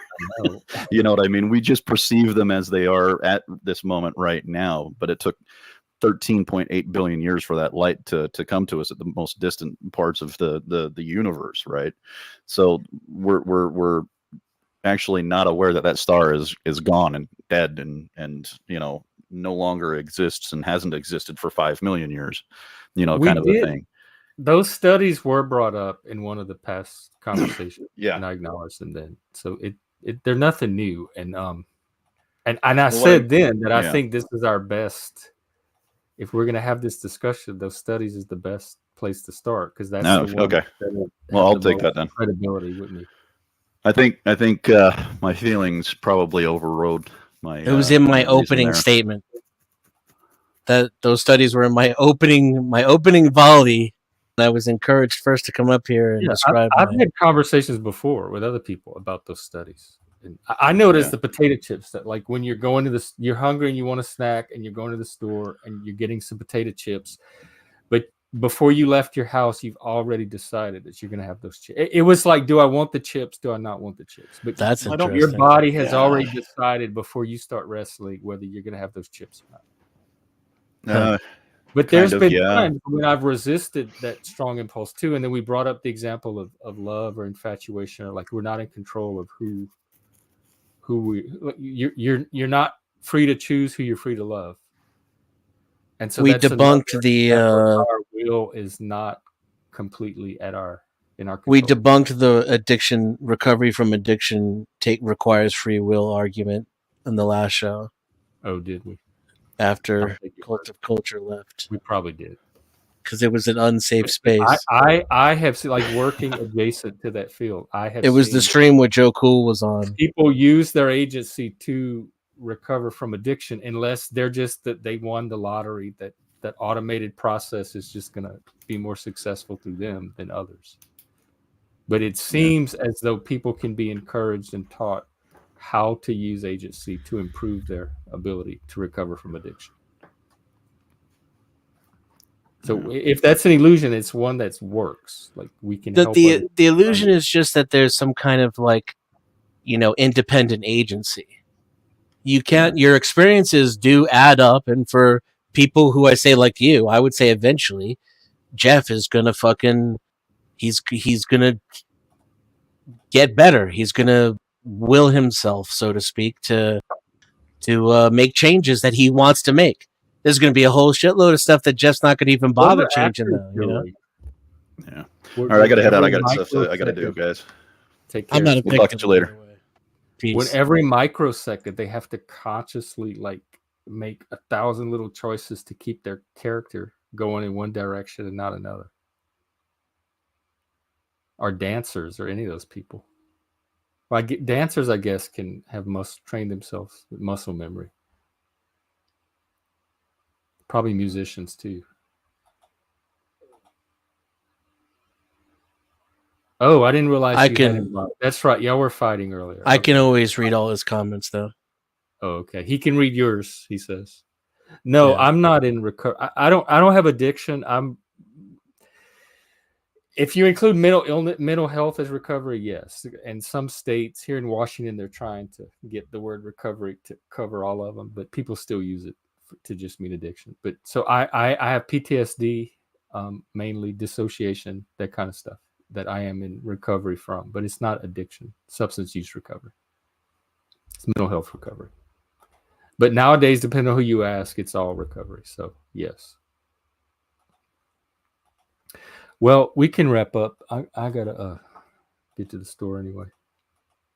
So once again, I appreciate the conversation. It challenges me each time, and I am that little study of when the brain decides versus when you're conscious of deciding. I'm going to keep thinking on that. Oh, that was a real kick in the nuts for me. Yeah, like I said, it didn't like have the mind-blowing resonance that it might have for you and Steve, where I instantly just say, "Oh, eureka!" But it is also not so far-fetched that I can just dismiss it and say, "Oh, that doesn't count." Well, I dismissed it and I tried to debunk it, and then I collected some anecdotal evidence too, because I realized at a certain level, we're on the edge of this science, so I had to do some personal investigation myself if I was going to get any kind of other kind of data. And I can't find the free will, man. I've been looking and looking and searching and searching. I'm still looking. I think that the fact that you did take those steps and you had the curiosity to do that is better than not having done that at all, or just uncritically swallowing whatever. Yeah, it gives people like us an advantage. Yeah. So whatever conclusions it brought you to, I think the act of doing it was very valuable and very most people just don't give very sophisticated and advanced of you to do. Just curious. All right. I was born that way. We can end here. I'm sure this conversation will continue. Peace out, homie. Peace out. All right. We'll probably be in the Discord. We have several. Me and Frank are we're reality junkies. So we're on a reality kick. And we have Survivor New Zealand going, the second season, which is set in Thailand. And we may start another Big Brother. And then we have a Survivor we're watching with Chris. And there's some other shows and movies that we talked about watching. And anybody's welcome to watch whatever they want to. We have another channel. So point being, catch us on the Discord later today. Otherwise, we will be here again tomorrow doing our thing, whatever this is. Take care and see you then. Hail Satan.